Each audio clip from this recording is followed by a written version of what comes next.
দুর্ভাগ্য আমাদের যে আমরা নিজেদেরকে মুসলিম দাবি করি, আমাদের কোনো অ্যাসেট ছুটে গেলে সেটা নিয়ে আমাদের অনেক পেরেশানি হয়। কিন্তু আমার ঈমান দুর্বল হয়ে যাচ্ছে কিনা,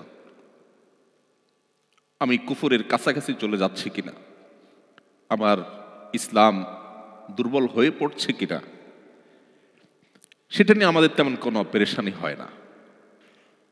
আজও যে সমস্ত মুসলিম পৃথিবীর বিভিন্ন প্রান্তে, এমনকি মুসলিম সমাজ এবং সোসাইটির মধ্যে বসবাস করেও নিজের ইসলামী আইডেন্টিটি ধরে রাখতে পারেন না, তাদের সবচেয়ে বড় ঘাটতি এবং দুর্বলতার জায়গাটা হলো ঈমানের দুর্বলতা। মাল্টিকালচারাল সোসাইটিতে যদি ইসলামকে বুকে ধারণ করে মাথা উঁচু করে হীনমন্যতাকে দূরে ঠেলে আপনি যদি আপনার দ্বীনকে নিয়ে আপনি প্রাউড করেন, আপনি যদি একজন ভালো এবং আদর্শ মুসলিম হিসেবে নিজেকে আপনি উপস্থাপন করতে পারেন, আপনার ফ্যামিলিকে যদি আপনি গড়ে তুলতে পারেন, সন্দেহাতীতভাবে এটা বহুমুখী চ্যালেঞ্জিং। প্রতিকূল পরিবেশে নিজের ঈমানকে, মুসলিম আইডেন্টিটিকে যদি কেউ উঁচু করে সেটাকে নিরাপদ রাখতে পারে, তার আঁচলকে বাঁচাবার জন্য সে যদি সংগ্রাম করে টিকে থাকতে পারে, জ্বলন্ত কয়লা হাতে রাখার মতো এই কঠিন কাজটি যদি সে করতে পারে, নবীজি সাল্লাল্লাহু আলাইহি সাল্লামের হাদিসের এই ভবিষ্যৎবাণীর আলোকে সুসংবাদ সে পাবে। অস্ট্রেলিয়ার সিডনি প্রবাসী বাংলাদেশি ভাই বোন, আলহামদুলিল্লাহ আরও একটি সন্ধ্যা আপনাদের সাথে কাটাবার সুযোগ হয়েছে। আপনারা আপনাদের কর্মব্যস্ত সময় থেকে কিছু সময় কোরআন এবং হাদিসের কথা শুনবার জন্য এখানে সমবেত হয়েছেন, একত্র হয়েছেন। সেজন্য আপনাদের সবার প্রতি কৃতজ্ঞতা। আল্লাহ তাআলা আমাদের সবার এই উপস্থিত হওয়া, আশা এবং বসাটাকে আমাদের হেদায়েতের কারণ হিসাবে কবুল এবং মঞ্জুর করুন।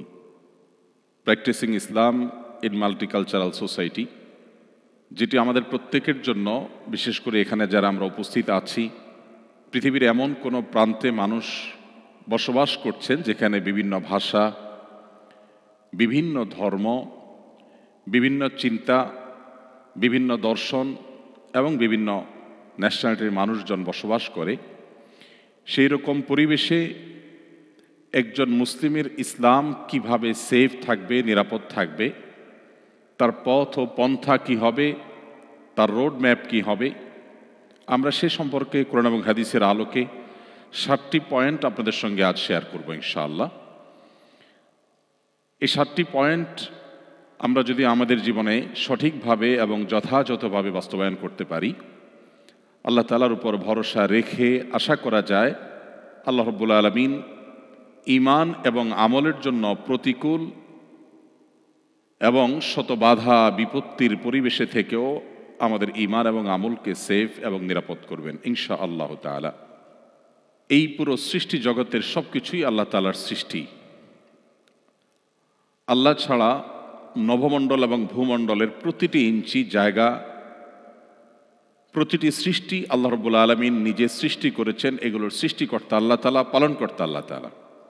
অতএব একজন মুসলিম, তার জন্য মৌলিকভাবে পৃথিবীতে এমন কোনো প্রান্ত নেই বা সৃষ্টি জগতের এমন কোনো প্রান্ত নেই যেখানে গমন করা, যেখানে যাওয়া কোরআন কিংবা হাদিসে মৌলিকভাবে নিষেধ, এমন কোনো জায়গা নেই। তার মানে একজন মুসলিম পৃথিবীর যে কোনো প্রান্তে, এমনকি পৃথিবী ছাড়িয়ে যদি মহাকাশে যায়, পৃথিবীর বাইরেও মানুষ যায়, কোরআন এবং হাদিসের কোথাও সে ব্যাপারে কোনো প্রকার মৌলিকভাবে নিষেধাজ্ঞা দেওয়া হয়নি। বরং আল্লাহ রাব্বুল আলামিন কোরআনে হাকিমের মধ্যে আমাদেরকে নির্দেশনা দিয়েছেন, যদি কোনো জায়গায় তোমার ঈমানের জন্য তুমি নিরাপদ পরিবেশ অনুভব না করো, তাহলে সেক্ষেত্রে তুমি পৃথিবীর যেখানে তোমার জন্য ঈমান আমলের প্র্যাকটিস করা সহজ হয় সেখানে তুমি সফর করবে। আল্লাহ তাআলা বলেছেন, কিয়ামতের দিন কিছু মানুষ আল্লাহর কাছে অভিযোগ করে বলবে, আল্লাহ, আমরা তোমার দ্বীনের উপর অবিচল থাকা, টিকে থাকার এই কষ্টসাধ্য কাজটি করতে আমাদের অসুবিধা হয়েছিল। সেদিন তাদেরকে বলা হবে, আলাম তাকুন আরদুল্লাহি ওয়াসিআ, আল্লাহর এই জমিন, এই সৃষ্টি জগৎ কি বিশাল ছিল না? তুমি কি চাইলে ফাতুহাজিরু ফিহা, সেখানে হিজরত করে যেতে পারতে না? তো এই আয়াত থেকে পরিষ্কারভাবে বোঝা যায় মুসলিম গোটা পৃথিবীর যে কোনো প্রান্তেই যেতে পারে, যে কোনো প্রান্তেই তার কাজ থাকতে পারে, সেটা শিক্ষার জন্য, সেটা গবেষণার জন্য, সেটা রিসার্চের জন্য, এমনকি সেটা বসবাসের জন্য হতে পারে। কিন্তু ইমানদারের কাছে সবচেয়ে ইম্পর্টেন্ট বিষয় হলো যে তার ঈমান এবং তার আমল নিরাপদে রাখতে পারছে কিনা। কারণ দৃষ্টি যদি শুধু মৃত্যু পর্যন্ত হতো, যেমন যাদের ইসলামের দৌলত নসিব হয়নি, ঈমান যাদের সৌভাগ্যে আসেনি, তাদের কাছে যেমন মৃত্যুটাই সব কিছুর সমাপ্তি, তাদের মতো যদি ঈমানদারের বিশ্বাস হতো, তাহলে একজন ঈমানদার তিনি তার ঈমান নিয়ে এতটা না ভাবলেও চলতো। যেহেতু ঈমানদারের দৃষ্টি আরো গভীরে, আরো দূরে, যাদের ঈমান নেই তারা যতটুকু দেখে, ঈমানদার তার চাইতে আরো অনেক দূরে দেখে। আল্লাহ তাআলা ঈমানদারকে সে দূরবর্তী ভিশন দিয়ে সৃষ্টি করেছেন। মৃত্যু পরবর্তী অনন্তকালের যে যাত্রা, সেই যাত্রাকে আজকের যুগের বহু গবেষণা, বহু জ্ঞান গবেষণা, কিভাবে একটা মানুষ মাটির সাথে মিশে একাকার হয়ে যাওয়ার পরও তার মূল উপাদান ঠিকই থাকে এবং সেখান থেকে আবার তার পুনরায় সৃষ্টি করা সম্ভব, সেটি আজ বিভিন্ন গবেষণা দ্বারায় ইতোমধ্যে বোঝাটাকে সহজ করে দেওয়া হয়েছে। কোরআনে কারীমের পাতায় পাতায়, পৃষ্ঠায় পৃষ্ঠায় আল্লাহ রাব্বুল আলামিন আমাদেরকে এই বাস্তবতা, ঈমানের এই গুরুত্বপূর্ণ পাঠ, জীবনের আসল অধ্যায় মৃত্যু পরবর্তী অনন্তকাল সম্পর্কে আল্লাহ তাআলা তার বাস্তবতাকে তুলে ধরেছেন। আল্লাহ কোথাও বলেছেন, যখন তোমরা অস্তিত্বহীন ছিলে, তোমাদের কোনো অস্তিত্ব ছিল না, আল্লাহ তাআলা সেখান থেকে তোমাদেরকে অস্তিত্বশীল করেছেন। অস্তিত্বশীল হওয়ার পর তোমরা যখন হারিয়ে যাবে, তোমরা যখন মাটির সাথে মিশে যাবে, কিংবা আগুনে পুড়ে ছাই হয়ে ভস্ম হয়ে যাবে, কিংবা পানিতে ডুবে পচে গলে মাছের খাদ্যে পরিণত হয়ে যাবে, সেখান থেকেও তোমাদের মূল উপাদান, সেখান থেকে পুনরায় তোমাদের সৃষ্টি করা, এটা মোটেও আল্লাহর জন্য কঠিন নয়। যিনি শুরুতে তুলনাহীনভাবে কোনো প্রকার উদাহরণ ছাড়া তোমাদেরকে সৃষ্টি করতে পেরেছেন, সেখানে তোমাদের অস্তিত্ব শেষ হওয়ার পর পুনরায় সৃষ্টি করা তার জন্য তো আরো ইজি। কোরআনে কারীমে আল্লাহ তাআলা বিভিন্নভাবে আমাদেরকে বিষয় আলোচনা করেছেন। যেহেতু আমাদের দৃষ্টি অনেক দূরে, যেহেতু আমাদের টার্গেট জান্নাত, সো আমি পৃথিবীর যে কোনো প্রান্তে যেতে পারি। পৃথিবীর কোনো এমন স্থান নেই যে স্থান সম্পর্কে কোরআন এবং হাদিসে বলা আছে যে না, এই জায়গায় যাওয়া যাবে না। বরং আমাদেরকে নীতিমালা দেয়া আছে আমাদের ঈমানের জন্য, আমাদের আমলের জন্য। যেই জায়গা, যেই পরিবেশ যত বেশি সেফ হবে, নিরাপদ হবে, অথবা আমাদের দাওয়াতি কাজের জন্য যেই জায়গা যত বেশি পটেনশিয়াল হবে, সেই জায়গায় অবস্থান করার গুরুত্ব ইসলামের দৃষ্টিতে আমাদের জন্য ততটা গুরুত্বপূর্ণ হবে।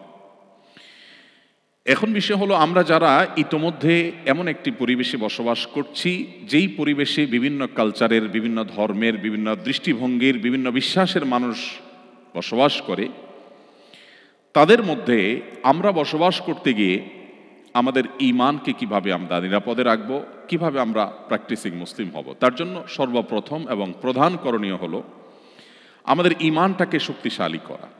ঈমানটাকে শক্তিশালী করার মধ্য দিয়ে আমরা এই ধরনের প্রতিকূল পরিবেশের মধ্যেও নিজেদেরকে রক্ষা করতে পারব। সাহাবা ইকরাম রিদওয়ানুল্লাহি তাআলা আলাইহিম আজমাইন, তারা কিন্তু প্রতিকূল পরিবেশেই আল্লাহর সবচেয়ে প্রিয় পাত্রে পরিণত হয়েছিলেন। নবী করিম সাল্লাল্লাহু আলাইহি সাল্লাম যখন ইসলামের দাওয়াত সর্বপ্রথম দেন, যখন সবার আগে একজন নারী খাদিজা রাদিয়াল্লাহু তাআলা আনহা ইসলাম গ্রহণ করেন, তার আগে কোনো পুরুষ ইসলাম গ্রহণ করার সৌভাগ্য অর্জন করেনি। ইসলামের প্রথম ইসলাম গ্রহণকারী মানুষটি কোনো পুরুষ নয়, তিনি একজন নারী ছিলেন। এরপর যখন প্রথম অ্যাডাল্টদের মধ্যে প্রথম ইসলাম গ্রহণ করলেন আবু বকর সিদ্দিক রাদিয়াল্লাহু তাআলা আনহু, যুবকদের মধ্যে সবার আগে ইসলাম গ্রহণ করলেন আলী রাদিয়াল্লাহু তাআলা আনহু। এভাবে ধীরে ধীরে যখন ইসলাম প্রসারিত হতে লাগলো, তখনকার মক্কার পরিবেশটা তখনকার মুসলমানদের জন্য অনুকূল ছিল না প্রতিকূল? প্রতিকূল, সন্দেহাতীতভাবে প্রতিকূল ছিল। কারণ ইসলাম গ্রহণ করার পরেই তাদের উপরে নির্যাতনের, জুলুমের স্টিম রোলার নেমে আসত। প্রশ্ন হলো, সেই পরিবেশে বেলাল, আম্মার, সোহেব রিদওয়ানুল্লাহি তাআলা আজমাইন, সুমাইয়া রাদিয়াল্লাহু তাআলা আনহা,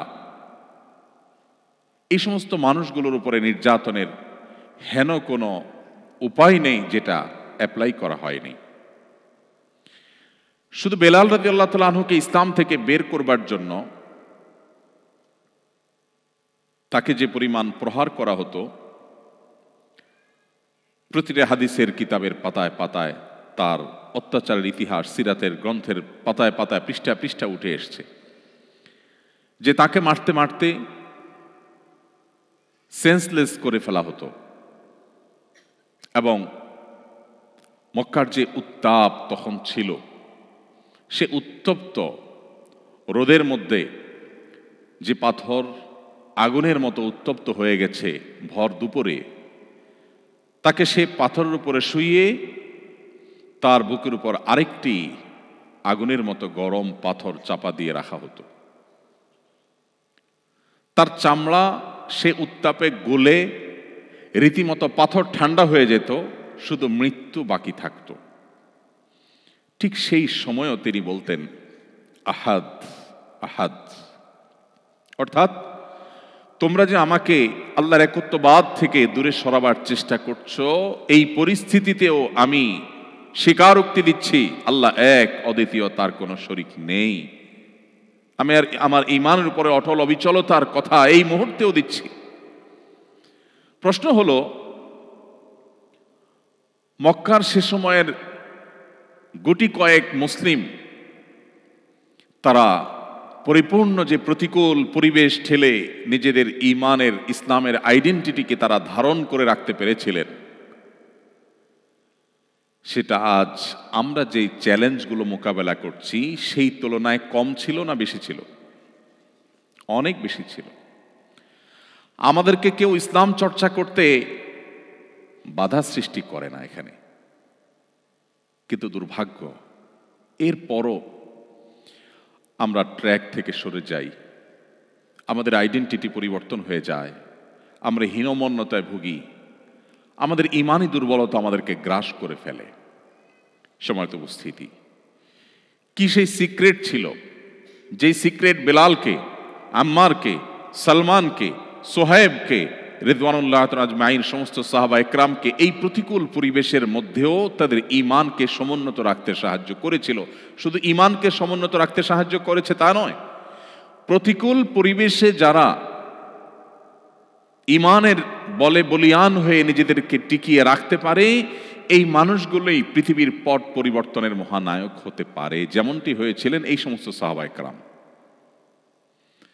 অতএব আপনারাও মাল্টিকালচারাল সোসাইটিতে যদি ইসলামকে বুকে ধারণ করে, মাথা উঁচু করে, হীনমন্যতাকে দূরে ঠেলে আপনি যদি আপনার দ্বীনকে নিয়ে আপনি প্রাউড করেন, আপনি যদি একজন ভালো এবং আদর্শ মুসলিম হিসেবে নিজেকে আপনি উপস্থাপন করতে পারেন, আপনার ফ্যামিলিকে যদি আপনি গড়ে তুলতে পারেন, সন্দেহাতীতভাবে এটা বহুমুখী চ্যালেঞ্জিং, কিন্তু এরপরও যদি আপনি কাজটি করতে পারেন, তাহলে আগামী 20, 50 কিংবা 100 বছর পর হয়তো নতুন যে পৃথিবী বা নতুন যে ইতিহাস রচিত হবে, আপনি তার অংশ হতে পারবেন। আল্লাহ তাআলা আমাদের সবাইকে সেই তৌফিক দান করুন। সম্মানিত উপস্থিতি, তো আমি যেটি বলছিলাম, মক্কার প্রতিকূল পরিবেশে যেখানে মুসলিম 1%ও না, কোনো পার্সেন্টেজেই আসার মতো ছিল না, সেই সময়কার মুসলিমরা তারা কি রোল প্লে করেছিলেন, তাদের কি গুণ এবং বৈশিষ্ট্য ছিল যে এত বাধার পরও তাদের একজন সাহাবী কেউ দেখাতে পারবে না যে অনেক বেশি বাধা, পরিবেশ অনেক বেশি প্রতিকূল, সেই কারণে তারা ঈমান থেকে এক চুল পরিমাণ সরেছেন, এমন একজন সাহাবীর ইতিহাস কেউ বের করতে পারবে না। কি ছিল তাদের মধ্যে? নাম্বার 1, তাদের মধ্যে ছিল বলিষ্ঠ ঈমানী শক্তি। আজও যে সমস্ত মুসলিম পৃথিবীর বিভিন্ন প্রান্তে, এমনকি মুসলিম সমাজ এবং সোসাইটির মধ্যে বসবাস করেও নিজের ইসলামী আইডেন্টিটি ধরে রাখতে পারেন না। তাদের সবচেয়ে বড় ঘাটতি এবং দুর্বলতার জায়গাটা হলো ঈমানের দুর্বলতা। অতএব শক্তিশালী ঈমান পারে আমাদেরকে প্রতিকূল পরিবেশের মধ্যে আমাদেরকে ইরতেদাদের হাত থেকে, মুরতাদ হয়ে যাওয়ার হাত থেকে, ধর্মহীন হয়ে যাওয়ার হাত থেকে, আমাদের ঈমান ধ্বংস হওয়ার হাত থেকে রক্ষা করতে। আর এই জন্যই আমাদেরকে কয়েকটি পদক্ষেপ নিতে হবে। নাম্বার 1, শক্তিশালী ঈমান অর্জন করবার জন্য ইসলামের মর্মটাকে আমাদের নতুন করে বোঝার চেষ্টা করতে হবে। আমাদের সৌভাগ্য, আমরা অলমোস্ট এখানে যারা আছি সবাই মুসলিম বাই বর্ন, জন্মসূত্রে আমরা সবাই মুসলিম। এটা আমাদের সৌভাগ্যের বিষয়। একই সাথে এটা আমাদের জন্য দুর্ভাগ্যেরও বিষয়। দুর্ভাগ্য এই জন্য যে জন্মসূত্রে মুসলিম হলে সাধারণত ইসলামটাকে নতুন করে বা ভালো করে ভেতর থেকে, গোড়া থেকে জানার যে তাগাদা, এটা বেশিরভাগ মানুষ অনুভব করে না। আমি ব্যাপারটিকে উদাহরণ দিয়ে এভাবে বোঝাবার চেষ্টা করি। ধনী দুই প্রকার। কিছু ধনী ওয়ারিশ সূত্রে ধনী, আর কিছু ধনী নিজে কষ্ট করে উপার্জন করে ধনী হয়। যারা ওয়ারিশ সূত্রে ধন সম্পদ পায়, বেশিরভাগ ক্ষেত্রেই তারা সেই ধন সম্পদ ধরে রাখতে পারে না। আর যারা অনেক কষ্ট করে, পরিশ্রম করে, মাথার ঘাম পায়ে ফেলে তারপর অর্থ উপার্জন করতে পারে, তারা বেশিরভাগ ক্ষেত্রেই তাদের ধন সম্পদকে ধরে রাখতে পারে, কারণ সে জানে অনেক কষ্ট করে সে উপার্জন করেছে। ঠিক একইভাবে জন্মসূত্রে মুসলমান হওয়ার কারণে আমরা মনে করি আমি মুসলমানের সন্তান, আমি তো মুসলমান আছি, নতুন করে আমার ইসলাম আর জানার কি আছে। ভাইরা আমার, অনেক মুসলিম এখনো পৃথিবীতে অন্য 10টি ধর্মের মতো, অন্য 10টি জীবন দর্শনের মতো ইসলামটাকে জাস্ট প্রচলিত, চলে আসা একটা দিন বা ধর্ম মনে করে। অথচ ইন্নাদ-দীন ইনদাল্লাহিল ইসলাম, আল্লাহ বলেছেন কোরআনে কারিমে দীপ্ত কণ্ঠে, দিন আল্লাহর কাছে একমাত্র ইসলামটাই হলো আল্লাহর কাছে মনোনীত দিন। আল্লাহ বলেছেন, ওয়ামান ইয়াবতাগি গায়রাল ইসলামি দীনান ফালান ইউকবালা মিন, কিয়ামতের দিন ধর্ম হিসাবে, জীবন বিধান হিসাবে ইসলাম ছাড়া অন্য যেই কোনো পদ্ধতি অনুসরণ করে আল্লাহর সামনে উপস্থিত করা হলে সেটা তার কাছ থেকে অ্যাকসেপ্টেবল হবে না, আল্লাহ সেটা গ্রহণ করবেন না। অতএব আমাদের শক্তিশালী ঈমান দরকার প্রতিকূল পরিবেশে নিজেদেরকে টিকিয়ে রাখবার প্রয়োজনে। আর শক্তিশালী ঈমানের জন্য যে কয়েকটি বিষয় প্রয়োজন, তার প্রথম হলো ইসলামের মর্মটাকে ভালো করে বোঝা, যে ইসলামটা কি। মুহাম্মদ সাল্লাল্লাহু আলাইহি সাল্লাম যে জীবন দর্শন দিয়েছেন, এটা কি তার দেওয়া কোনো জিনিস? এটা কি তার ব্রেইন চাইল্ড? এটা কি সমাজ থেকে প্রচলিত অন্য 10টা মানুষের তৈরি বিভিন্ন সভ্যতা বা কৃষ্টির মতো একটা, নাকি এটা মহান আল্লাহর পক্ষ থেকে দেওয়া দিন? এই দিনের বৈশিষ্ট্যই বা কি? এই দিনের যে স্বাতন্ত্র্য, এর যে স্পেশালিটি, এর যে বিশেষত্ব, সেটা কি? আমরা যদি নতুন করে ইসলামটাকে বোঝার চেষ্টা করি, তাহলে ইসলামটা আমাদের জন্য বোঝা হবে না, বরং ইসলাম পালন করাটা আমাদের জন্য তৃপ্তির হবে।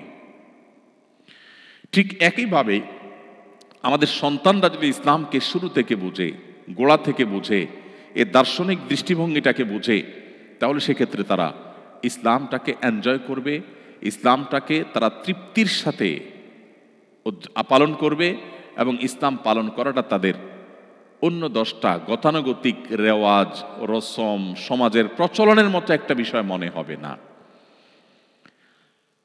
ইসলাম বোঝার প্রয়োজনে আমাদেরকে মৌলিক কিছু গ্রন্থের সহযোগিতা নিতে হবে, যে সমস্ত গ্রন্থ আমাদেরকে ইসলামকে বুঝতে সাহায্য করে।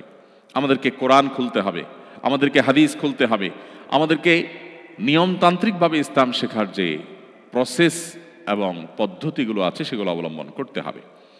নাম্বার 2, আজকের পৃথিবীতে যে সমস্ত সভ্যতা, যে সমস্ত কৃষ্টি এবং কালচার প্রচলিত আছে, সমাজে বহু রকমের কালচার প্রচলিত আছে, সমাজে মানুষের বহু রকমের জীবন বিধান প্রচলিত আছে। একদিকে যেমন নাস্তিক্যবাদ আছে, আরেকদিকে বিভিন্ন ধর্মের অনুসারীদের যে লাইফস্টাইল আছে, এসব বিষয়গুলোর সাথে ইসলামকে তুলনামূলকভাবে জানার চেষ্টা করা।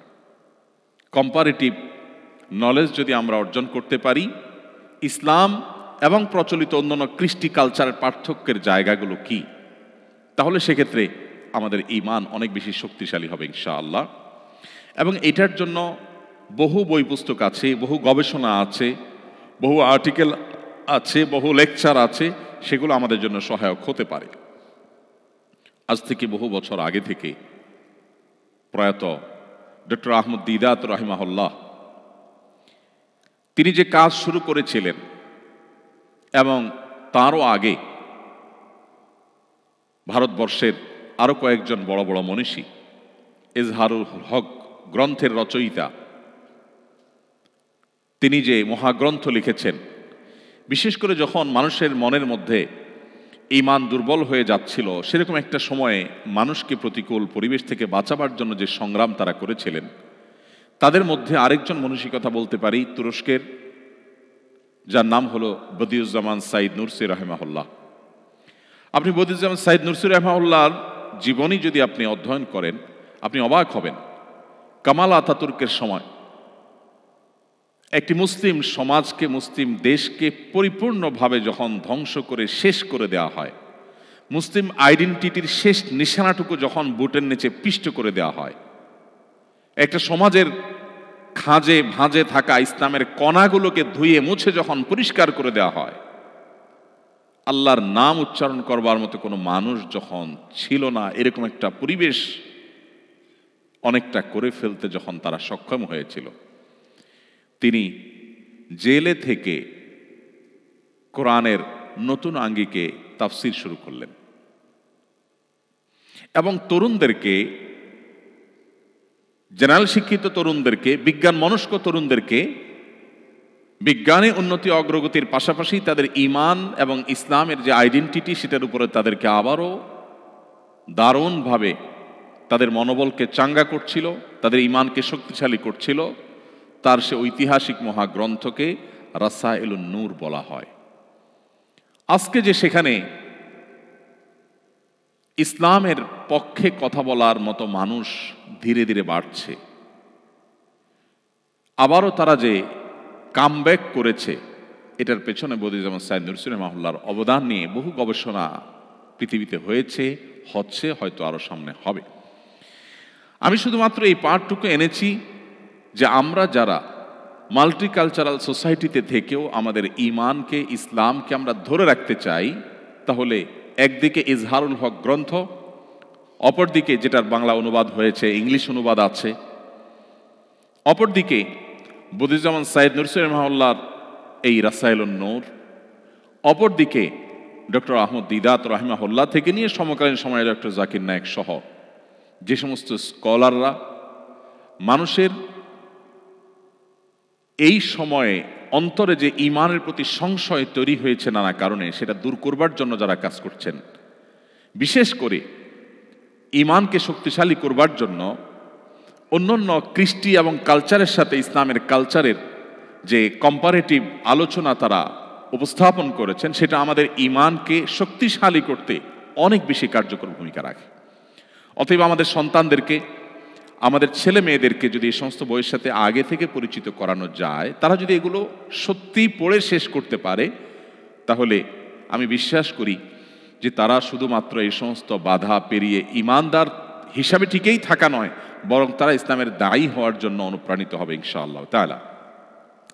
তৃতীয়ত, শক্তিশালী ঈমান অর্জন করবার জন্য আমাদেরকে যে সমস্ত চ্যালেঞ্জেস আছে আমাদের সামনে, আমাদের ঈমান এর জন্য যে চ্যালেঞ্জগুলো আজকের পৃথিবীতে আছে, সেই চ্যালেঞ্জগুলো সম্পর্কে জানা এবং সেগুলোর মোকাবেলার পদ্ধতিগুলো আলাদা করে জানা, এটা বিশেষভাবে গুরুত্বপূর্ণ।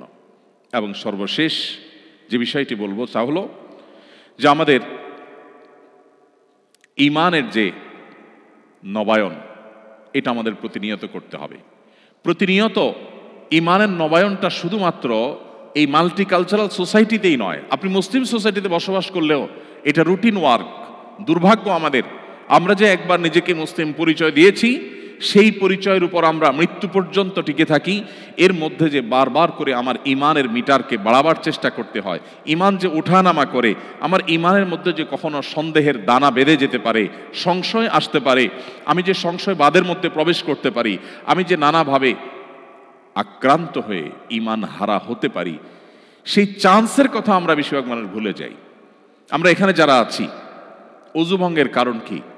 আমরা ম্যাক্সিমাম মানুষ 2-4টি কারণ অন্তত বলতে পারবো যে কিসে অজু ভঙ্গ হয়। আমাদেরকে যদি জিজ্ঞেস করা হয় নামাজ ভঙ্গ হয় কিসে, সেটাও আমরা হয়তো বলতে পারবো 2-4টি কারণ অন্তত। বাট যদি জিজ্ঞেস করা হয় এখন যে আমাদের ইমান কিসে ভাঙে, আমি অনেকটা শিওর যে এখানে বেশিরভাগ মানুষ একটি কারণও বলতে পারবেন না। তার মানে ইমান যে কখনো নষ্ট হয়ে যেতে পারে, ইমান যে কখনো ভেঙে যেতে পারে, এই ধারণাই আমাদের নেই।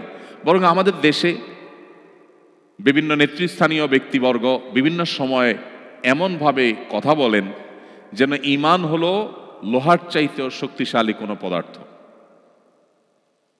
কোনো আঘাতে, এমনকি শিরকের আয়োজনের সাথে মিশে একাকার হয়ে গেলেও নাকি তাদের ইমানের কোনো ক্ষতি হয় না।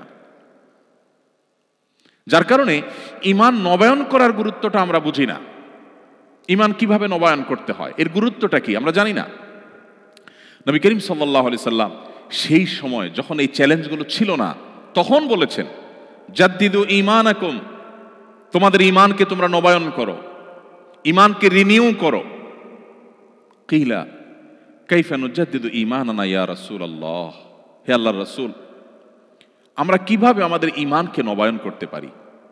তিনি বলেছিলেন আকসিরু মিন কওলি লা ইলাহা ইল্লাল্লাহ, তোমরা লা ইলাহা ইল্লাল্লাহ এই যে বাক্য, এর মর্ম উপলব্ধি করে এটাকে বারবার তোমরা এটাকে উচ্চারণ করো, এটাকে বারবার নিজের মধ্যে ধারণ করো। আমার ইমানের মিটার নেমে গেল কিনা, আমি সন্দেহের চোরাবালিতে প্রবেশ করে যাচ্ছি কিনা, আমি সংশয়বাদের মধ্যে প্রবেশ করে যাচ্ছি কিনা, আমি ইমান থেকে বিচ্যুত হয়ে যাচ্ছি কিনা, খুব গভীর মনোযোগের সাথে আমার সম্পদকে যেরকম আমি প্রতিনিয়ত হিসেব নিকেশ করি, আমি যেরকম সব সময় আমার সামাজিক অবস্থান, আমার ক্যারিয়ার, এগুলোকে সব সময় যেরকম আমি টেক কেয়ার করার চেষ্টা করি, ঠিক একইভাবে ইমানের টেক কেয়ার করা, ইমানের নার্সিং করা, ইমানের পরিচর্যা করা, এটা আমাদের ইমানকে শক্তিশালী করার জন্য অপরিহার্য। দুর্ভাগ্য, বেশিরভাগ মানুষই আমরা মুসলিম বাই চান্স হওয়ার কারণে, মুসলিম বাই চয়েস না হওয়ার কারণে আমাদের ইমানকে নবায়ন করবার সুযোগ আমরা পাইনি। আমি আজকের এই চমৎকার আয়োজনে আমি আমার সকল ভাই বোনদেরকে উদাত্ত আহ্বান করতে চাই, আসুন শুধুমাত্র মাল্টিকালচারাল সোসাইটিতেই নয়, আপনি কোনো মুসলিম সোসাইটিতে বসবাস করলেও আপনাকে শক্তিশালী ঈমান ধারণ করতে হবে। কারণ আমরা সেই সময়ে পৌঁছে গেছি যেই সময় সম্পর্কে নবী করিম সাল্লাল্লাহু আলাইহি সাল্লাম ১৫০০ বছর আগে প্রায় আমাদেরকে সতর্ক করেছেন। ইউসবিহুর রাজুলু মুমিনা ওয়া ইউমসি কাফিরা ওয়া ইউমসি মুমিনা ওয়া ইউসবিহু কাফিরা ইয়াবিউ দীনাহু বিআরদিন মিনাদ দুনিয়া। নবীজি বলেছেন এমন একটা সময় আসবে মানুষ সকালে ইমানদার থাকবে, মুসলমানের খাতায় নাম থাকবে, কিন্তু দিনের মধ্যে এমন কিছু সে দেখেছে, এমন কিছু তার ব্রেইনে ঢুকেছে, এমন কিছু তাকে বাই প্ল্যান দেখানো হয়েছে যে তার ইমানের আইডেন্টিটি থেকে সে সরে গেছে, সন্ধ্যায় সে বেঈমান হয়ে গেছে। কেউ বিকেলে সন্ধ্যায় দিনের শেষ প্রহরে মুসলিম থাকলো, আবার রাত পোহাতে না পোহাতে সকালে হয়তো সে বেঈমান হয়ে গেছে। সামান্য একটু পার্থিব সুবিধা পাওয়ার জন্য, একটু ভালো থাকার জন্য, একটু ভালো দিনাতিপাত করার জন্য সে তার ইমানকে বিক্রি করে দিয়েছে, সে তার আইডেন্টিটিকে রিস্কের মধ্যে ফেলে দিয়েছে। এরকম একটা সময় আসবে। নবীজি বলেছিলেন বাদিরু বিল আমালি ফিতানা কাকিতা'আল লাইলিল মুজলিম, তোমরা সেই সময় আসার আগে নেক আমলের প্রতি ধাবিত হও, অগ্রসর হও, কম্পিটিশনে অবতীর্ণ হও, যখন ফিতনা পৃথিবীতে এমনভাবে ছেয়ে যাবে, অন্ধকার যেরকম রাত হলে গোটা পৃথিবীকে ছেয়ে ফেলে, যখন রাত হয়ে যায় তখন অন্ধকার ঘরের বাইরে থাকে, বা ঘরের ভিতরে অন্ধকার থাকে আর বাহিরে আলো থাকে এমন নয়। ভেতরে বাহিরে প্রতিটা জায়গাকে অন্ধকার ছেয়ে ফেলে। রাত হলে যেরকম অন্ধকার সবকিছুকে ছেয়ে ফেলে, ফিতনা গোটা পৃথিবীকে ছেয়ে ফেলবে। মুসলিমের ঘরেও প্রবেশ করবে, অমুসলিমের ঘরেও প্রবেশ করবে। মুসলিম সোসাইটিতেও ফিতনা ঝেঁকে বসবে, মাল্টিকালচারাল সোসাইটিতেও ফিতনা ঝেঁকে বসবে। বাসার অভ্যন্তরেও ফিতনা প্রবেশ করবে, শিক্ষা প্রতিষ্ঠানেও ফিতনা প্রবেশ করবে।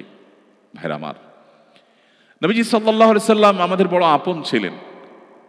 যুগ যুগ আল্লাহ তাআলা পৃথিবীর শুরু থেকে আজও পর্যন্ত নবী রাসূলদেরকে পাঠিয়েছেন মানুষের হেদায়েতের জন্য, মানুষকে গুমরাহি থেকে রক্ষা করবার জন্য।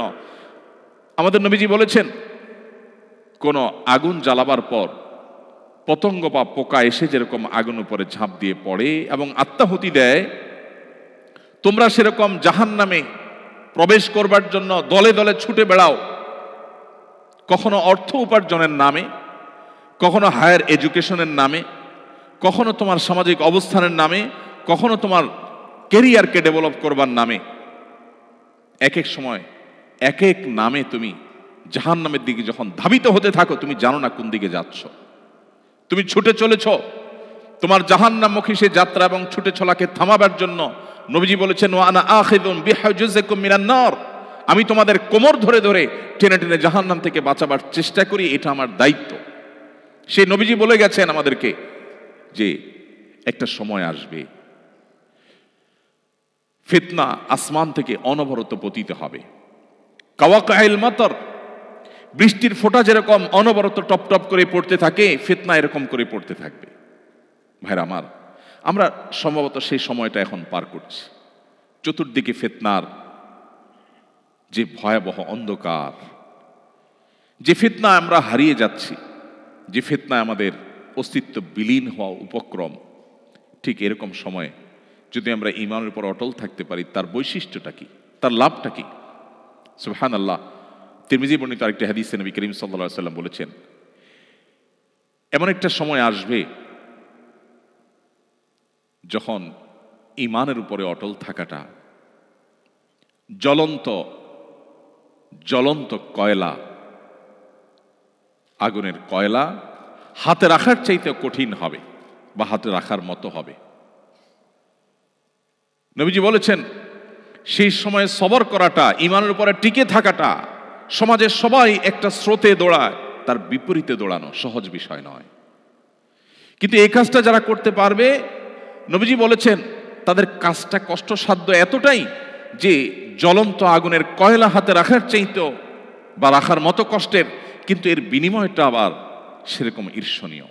তিনি বলেছেন 50 জন মানুষ আমল করে যে পরিমাণ সওয়াব পাবে, ওই সময় এই রকম প্রতিকূল পরিবেশে যিনি নিজের ঈমানকে, নিজের আইডেন্টিটিকে, নিজের আমলকে, নিজের মুসলমানিত্বকে যে ব্যক্তি বুলন্দ করে রাখবে, উঁচু করে রাখবে, ধরে রাখতে পারবে, আল্লাহ তাআলা তাকে 50 জন মানুষের আমলের সমপরিমাণ সওয়াব তাকে দান করবেন। তিনি নামাজ পড়বেন 1 রাকাত, সওয়াব পাবেন 50 রাকাতের। তিনি রোজা রাখবেন একটা, সওয়াব পাবেন 50টার। তিনি হজ করবেন একটা, সওয়াব পাবেন 50টার। সাহাবীরা অবাক হয়ে গেলেন নবীজির এই কথা শুনে। তখন তো সেরকম কোনো পরিবেশ ছিল না, ঈমানের জন্য অনুকূল পরিবেশ ছিল মদিনাতে। নবী করিম সাল্লাল্লাহু আলাইহি ওয়াসাল্লামের এই কথা শুনে তারা জিজ্ঞাসা করলেন, হে আল্লাহর রাসূল, আপনি যে বলছেন তখনকার মানুষেরা প্রতিকূল পরিবেশে ঈমানের উপরে টিকে থাকতে পারলে একজনে 50 জনের সওয়াব পাবে, সেই 50 জন কি আমাদের 50 জন, নাকি তাদের সময়ের 50 জন? নবীজি তখন বলেছেন, আরে না, তাদের সময়ের না, তোমাদের মতো 50 জনের সওয়াব তারা পাবে। আল্লাহু আকবার। সাহাবায়ে কেরামের যে মর্যাদা, সেটা নতুন করে বলার অপেক্ষা রাখে না। কিন্তু প্রতিকূল পরিবেশে নিজের ঈমানকে, মুসলিম আইডেন্টিটিকে যদি কেউ উঁচু করে সেটাকে নিরাপদ রাখতে পারে, তার আঁচলকে বাঁচাবার জন্য সে যদি সংগ্রাম করে টিকে থাকতে পারে, জ্বলন্ত কয়লা হাতে রাখার মতো এই কঠিন কাজটি যদি সে করতে পারে, নবীজি সাল্লাল্লাহু আলাইহি সাল্লামের হাদিসের এই ভবিষ্যৎবাণীর আলোকে এই সুসংবাদ সে পাবে। আল্লাহ তাআলা আমাদের সবাইকে শক্তিশালী ঈমানের অধিকারী হওয়ার মধ্য দিয়ে এই প্রতিকূল পরিবেশে আমাদের ঈমানকে, আমাদের আইডেন্টিটিকে, আমাদের ইসলামকে আল্লাহ তাআলা সেফ এবং নিরাপদ রাখার তৌফিক দান করুন। সময়ত ভাইরা, এই জন্য আমাদেরকে ঈমান নবায়ন করতে হবে। এই যে আমরা আজকে এখানে এসেছি, এটা আমাদের পার্ট অফ ঈমান নবায়ন। এটা আমাদের ঈমান রিনিউ করার একটা পার্ট। আমরা ঈমান নিয়ে আলোচনা করছি। সাহাবা ইকরাম রিদওয়ানুল্লাহি আজমাইন তারা বলতেন, ইজলিস বিনা নুমিনু সাহাতান, আসো একটু বসো, একটু ঈমান নিয়ে কথা বলি। আজ আমরা কত গল্প, কত আড্ডা দিই, কত মজলিস আমাদের হয়, কিন্তু আমরা ঈমান নিয়ে কথা বলি না। ভাইরা আমার, আপনারা নিশ্চয়ই হাদিসটি শুনেছেন যে হানজালা রাদিয়াল্লাহু তাআলা আনহু তিনি যখন হঠাৎ করে দেখতে পেলেন আবু বকর রাদিয়াল্লাহু তাআলা আনহুকে, তিনি ছুটে চলছিলেন নবীজির কাছে। তাকে দেখে থামালেন, ভাই হানজালা, তুমি এরকম ব্যাকুল হয়ে, পাগল পরা হয়ে কোথায় ছুটছো, কি হয়েছে এমন? তিনি বললেন, ভাই আর বলো না, নাফাকা হানজালা, হানজালা তো মুনাফিক হয়ে গেছে, হানজালা মুনাফিক হয়ে গেছে। আবু বকর রাদিয়াল্লাহু তাআলা বলেন যে, আরে কি মুনাফিক হয়ে গেছে, কি হয়েছে তোমার? বলেন, ভাই আবু বকর, আমি যখন নবীজির মজলিসে উপস্থিত থাকি, তার সামনে থাকি, কোরআনের আয়াত যখন শুনি, তখন আমার ঈমান আমি যথেষ্ট নিজের মধ্যে অনুভব করি। আল্লাহর প্রতি বিশ্বাস অটল থাকে, অবিচল থাকে। কিন্তু যখনই আমি আমার কাজে কর্মে চলে যাই, কর্মস্থলে চলে যাই, এই যে মাল্টিকালচারাল সোসাইটিতে যখন চলে যাই, বা এমন কোনো পরিবেশে চলে যাই যে পরিবেশে আমার ঈমানের কথা খুব বেশি বলা হয় না, তখন আমি নিজের মধ্যে পরিবর্তন অনুভব করি। এই যে পরিবর্তন অনুভব করি, এই জন্য আমার মনে হলো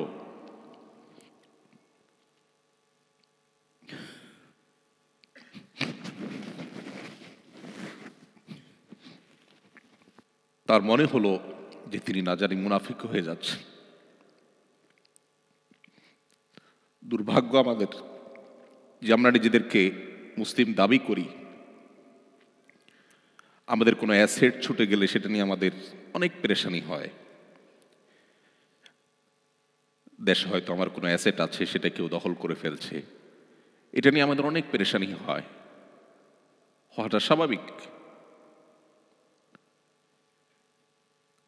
কিন্তু আমার ঈমান দুর্বল হয়ে যাচ্ছে কিনা, আমি কুফরের কাছাকাছি চলে যাচ্ছি কিনা, আমার ইসলাম দুর্বল হয়ে পড়ছে কিনা, সেটা নিয়ে আমাদের তেমন কোনো পেরেশানি হয় না, সেটা নিয়ে আমাদের কোনো চিন্তা হয় না। মুহাম্মদ সাল্লাল্লাহু আলাইহি সাল্লাম যখন উপস্থিত ছিলেন, মদিনার ইসলামী রাষ্ট্র, সমাজ, সোসাইটি যখন ছিল, সেরকম একটা দারুণ সোনালী সময় যখন ছিল, তার ভেতরে অবস্থান করে যদি হানজালা নিজের ঈমান নিয়ে চিন্তিত হতে পারে, তাহলে আপনি আমি কিভাবে মাল্টিকালচারাল সোসাইটিতে বসবাস করে আমাদের ঈমান নিয়ে নিশ্চিন্ত হয়ে বসে থাকতে পারি?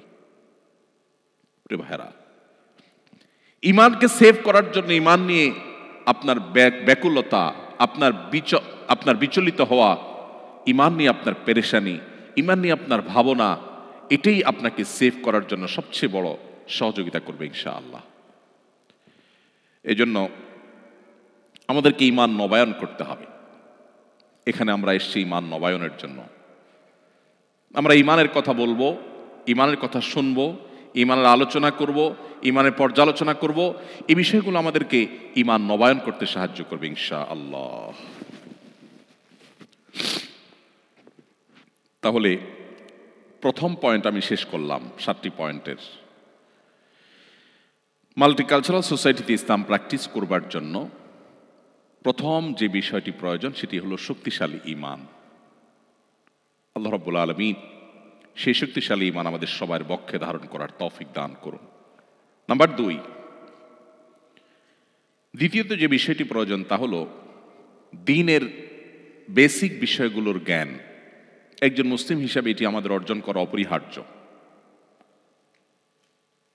আমি যেটি একটু আগে বলছিলাম যে আমরা অনেকেই শুধুমাত্র মুসলিম ঘরে জন্মগ্রহণ করেছি, মুসলিম ফ্যামিলিতে বেড়ে উঠেছি, এই কারণে নিজেদেরকে মনে করি যে আমি মুসলমান হিসাবে আমার যতটুকু জানা দরকার সম্ভবত আমার কাছে সাফিসিয়েন্ট নলেজ এবং ইলম আছে, অথচ আমি নিয়মতান্ত্রিকভাবে ইসলামটা শেখার চেষ্টা করিনি। আপনারা সবাই জানেন, উন্নত দেশে আপনারা বসবাস করেন, একজন মানুষ যদি ঝাড়ুদারের কাজ করতে হয়, ক্লিনারের প্রফেশনে যদি কেউ কাজ করতে হয়, তাকেও ট্রেনিং নিতে হয়, তাকেও নিয়মতান্ত্রিক সেটার জন্য শেখা, প্রশিক্ষণ নেওয়ার কাজগুলো আঞ্জাম দিতে হয়, তারপর সে তার কাজটাকে প্রপারলি করতে পারে। অথচ ইসলামটা আমাদের শেখার কোনো প্রয়োজন আমরা অনুভব করি না। আমরা কয়জন নিয়মতান্ত্রিকভাবে ইসলামের বেসিক বিষয়গুলোকে শেখার চেষ্টা করেছি? এখন ইসলাম শেখার জন্য একেবারে গোড়া থেকে বেসিক বিষয়গুলো শেখার জন্য বহু অপশন এখন দুনিয়াতে আছে।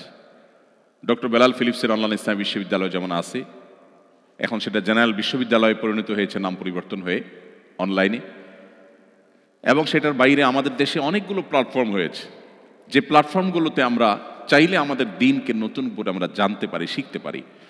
সো মাল্টিকালচারাল সোসাইটিতে ইসলামকে প্র্যাকটিস করার জন্য, ইমানকে রক্ষা করবার জন্য আমাদের দ্বিতীয় যে জিনিসটি প্রয়োজন সেটা হলো দ্বীনের একান্ত জরুরি যে বিষয়গুলো আছে সেগুলো খুব ভালো করে জানা। আমাদের মধ্যে যখন ইসলামিক নলেজের কোনো গ্যাপ থাকবে, সেই গ্যাপের মধ্য দিয়ে সংশয়ে ঢুকে পড়বে, সন্দেহ ঢুকে পড়বে, ইরতেদাদের ফিতনা ঢুকে পড়বে, ইমান হারা হওয়ার কুফুরের ফিতনা ঢুকে পড়বে, আমাদের নিজের অজান্তে নিজের মধ্যে সন্দেহের দানা তৈরি হবে। প্রিয় ভাইরা, এই জন্য আমাদেরকে দ্বীনের বেসিক ইলম অর্জন করতে হবে। এই ধরনের প্রোগ্রাম, এই ধরনের আয়োজন, এটা দ্বীনের বেসিক ইলম অর্জন করার কোনো উপায় নয়। এগুলো থেকে হয়তো আমরা মোটিভেশন নিতে পারি, কিন্তু দ্বীনের বেসিক ইলম অর্জন করার জন্য নিয়মতান্ত্রিক আপনাকে এখানে কোনো মসজিদে নিয়মতান্ত্রিক কোনো সেখানের কোনো ক্লাস ভিত্তিক পদ্ধতি, অনলাইনে অফলাইনে কোনো বই ভিত্তিক প্রচেষ্টা আপনার থাকতে হবে। আমি একটি বইয়ের কাজ অনেক আগে থেকে শুরু করেছি, যে একজন মুসলিম ইসলামের বেসিক বিষয়গুলো শেখার জন্য তাকে যা জানতে হবে, যা না জানলে নয়, সেগুলোকে আমরা হয়তো 250 থেকে 300 পৃষ্ঠার একটা পেজের একটা বই হবে। এই বইয়ের কাজ আমরা শুরু করেছি, আশা করছি নভেম্বর ডিসেম্বরের মধ্যে সেটা আমরা হাতে দিতে পারবো মানুষের। এটা হয়ে গেলে আমরা হয়তো কিছু কাজ যেটা আমরা ভাবছি যে বেসিক ইসলাম মানুষের শেখা দরকার, বোঝা দরকার, একেবারে ইমান থেকে নিয়ে জানাজা পর্যন্ত, সেটা হয়তো আমরা কিছুটা দেওয়ার চেষ্টা করব। এর বাইরে আরও বহু বই হয়তো বাজারে আছেই ইতোমধ্যে, সেগুলো আমাদেরকে পড়ে দ্বীনের বেসিক ইলম অর্জন করতে হবে। বেসিক ইলম অর্জন না করার ফলে দেখা গেল যে একটা সংশয় আমার মধ্যে তৈরি হয়, আমি এটার উত্তর জানি না, তো সেটার উত্তর জানা দরকার। বেসিক ইলম অর্জন করার জন্য একটা সহজ রোড ম্যাপ আপনাদেরকে আমি দেই, সেটা হলো প্লিজ একটি বারের জন্য একটি কোরআনে কারিমের অনুবাদ গ্রন্থ, ইংলিশে বাংলায় যেটা আপনার জন্য সহজ হয়, আপনি একটা কোরআনে কারিমের ট্রান্সলেট কপি আপনার কাছে রেখে, অথবা আজকাল মোবাইলে ডাউনলোড করে বা বিভিন্ন ডিভাইসে ডাউনলোড করে আপনি প্রতিদিন আধা পৃষ্ঠা করে 2-4-5 লাইন করে পড়ে পুরো কোরআনটাকে আপনি শেষ করেন। আমি আপনাকে আল্লাহর উপর ভরসা রেখে এই নিশ্চয়তা দিতে পারি যে আপনি আপনার ইমানকে সেভ করার জন্য সবচেয়ে সহজ উপায় হলো ইসলামের বেসিক ইলম অর্জন করার জন্য কোরআনে কারিম শুরু থেকে শেষ পর্যন্ত বুঝে পড়া। আপনি অলৌকিকভাবে, অবিশ্বাস্যভাবে নিজেকে সেভ করতে পারবেন। অতএব দ্বিতীয় পয়েন্ট হলো আমাদেরকে ইলমে দ্বীন অর্জন করা, এবং তার একটা স্টেপ হতে পারে কোরআনে কারিম বুঝে পড়া। আপনি নিজে একা বুঝে না পড়তে পারলে আপনার মসজিদের ইমাম সাহেব আছেন, সম্মানিত ওলামা একরাম আছেন, এখানে অনেক দক্ষ ওলামা একরাম আছেন মাশাআল্লাহ, তাদের শরণাপন্ন হতে পারেন, তাদের গাইডলাইন নিয়ে আপনি এটা করতে পারেন। মসজিদগুলো থেকে এই ধরনের উদ্যোগ হতে পারে। বাংলাদেশের ইতিহাসে বিশেষ করে যখন ইংরেজ শাসন আমলে একটা পর্যায়ে এসে কঠিন থেকে কঠিনতর পরিস্থিতি হয়েছিল মুসলমানদের জন্য, হিন্দুরা এবং তখনকার শাসকরা মিলে যে সমস্ত পরিবেশ সৃষ্টি করেছিল, মুসলিমদের মধ্যে কুসংস্কার ঢুকে পড়েছিল, মুসলিমরা নিজেদের আত্মপরিচয় যখন হারিয়ে ফেলছিল, তখন হাজী শরীয়তুল্লাহ রহমতুল্লাহ আলাইয়ের মতো মানুষেরা মাথা উঁচু করে দাঁড়িয়েছেন এবং পুরো জাতিকে আবার ইউটার্ন করিয়েছেন।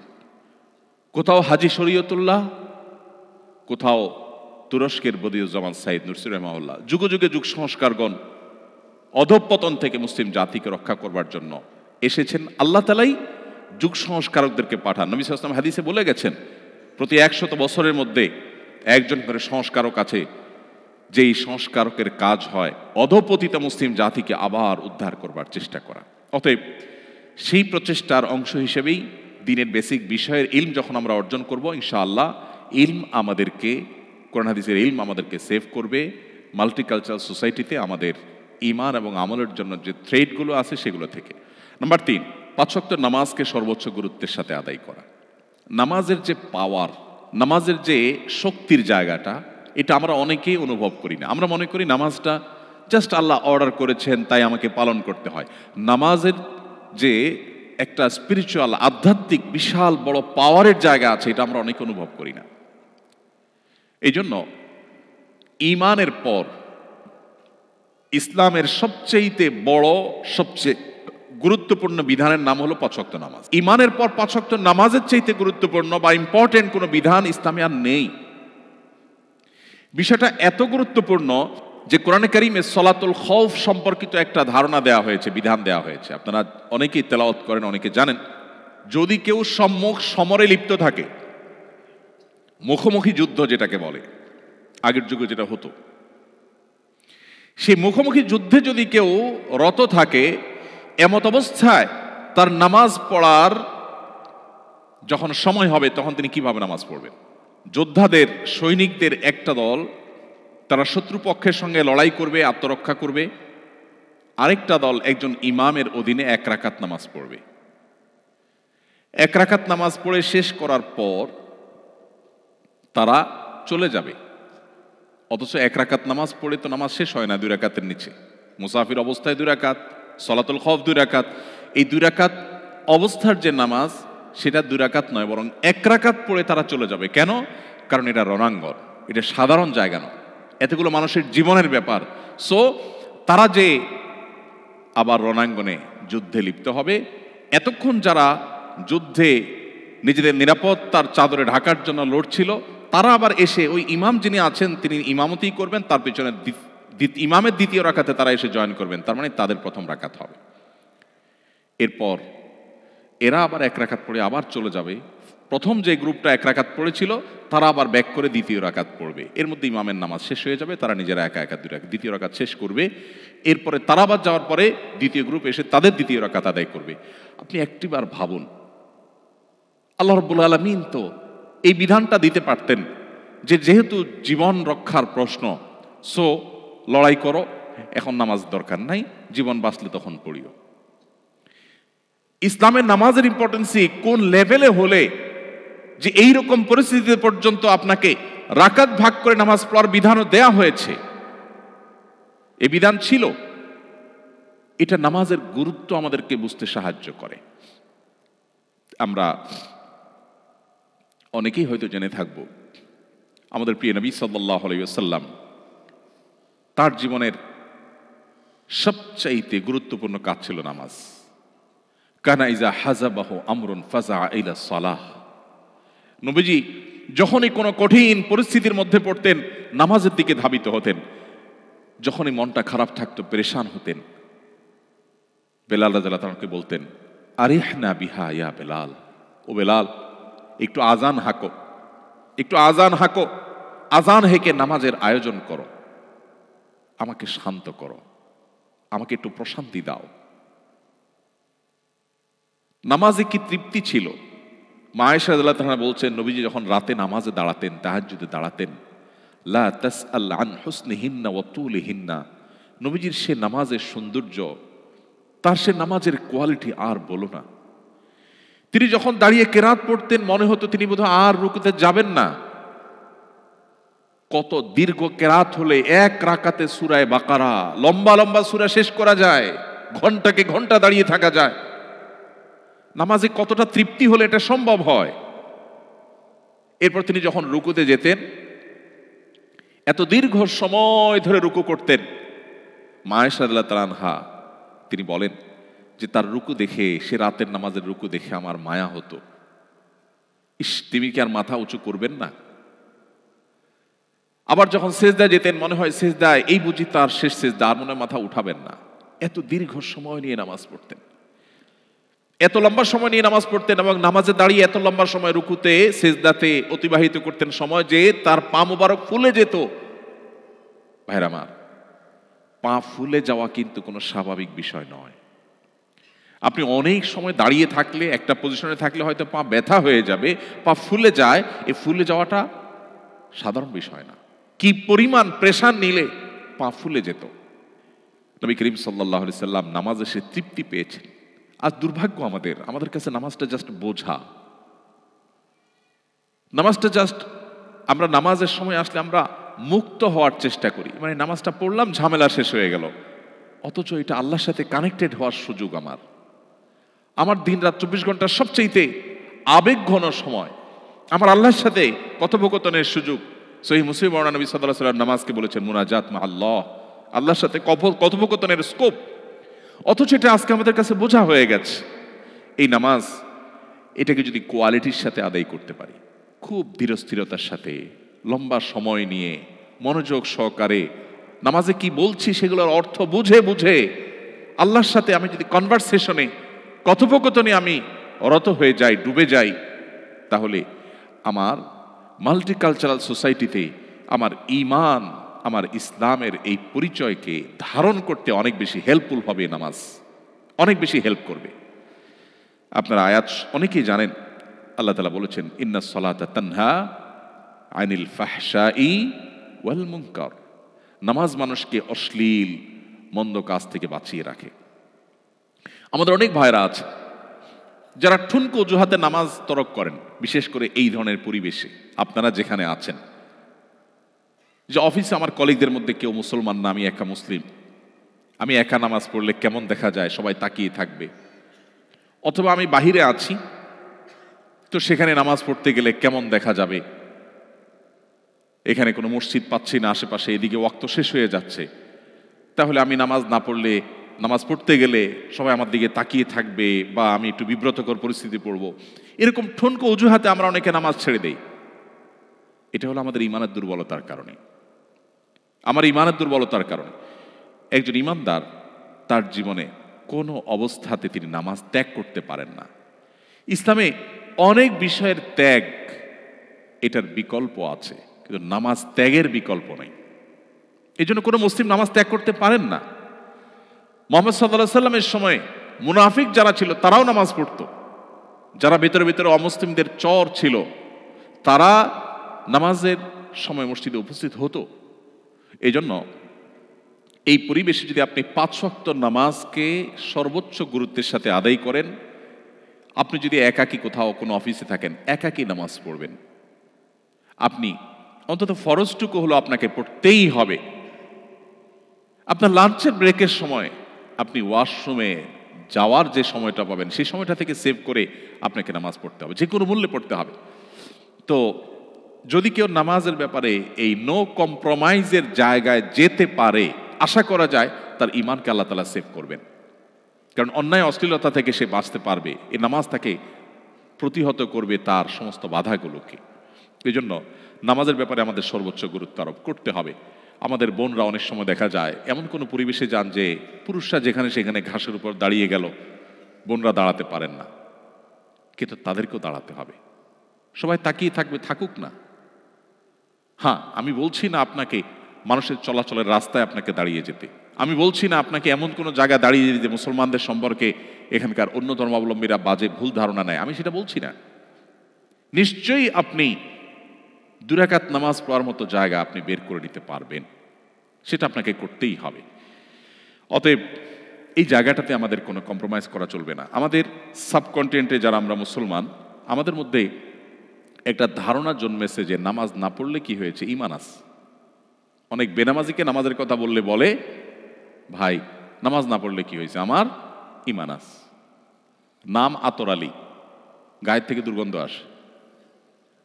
নাম কি? আতর আলী, গায়ের থেকে আসে কি? দুর্গন্ধ। ব্যাপারটা ওই রকম। আপনি বলতেছেন নামাজ না পড়লে কি হয়েছে, আমার ঈমান আছে, মানে আপনার ঈমান এত মজবুত। আপনার ঈমান তো আমার দরকার, যে না পড়লেও থাকে। অথচ নবী করিম সাল্লাল্লাহু আলাইহি সাল্লাম কঠোরভাবে বলেছেন, শক্তভাবে তিনি বলেছেন, আল ফারকু বাইনানা ওয়া বাইনাহুম তারকুস সালাহ। ইমানদারের সাথে অমুসলিমের পার্থক্যই হলো মূলত নামাজ। এটা ইমানদারকে পৃথক করে। অতএব কোনো অবস্থাতে এটা ছাড়া যেতে পারে না। আমি আপনাদেরকে উদাত্ত আহ্বান করতে চাই, আমাদের অনেক ভাইরা আছেন যারা বাসায় নামাজ পড়েন, কর্মস্থলে পড়েন না, অথবা পাঁচ ওয়াক্ত নামাজ পড়েন কিন্তু একটু ঝামেলা হলে তিনি নামাজ কাজা করেন।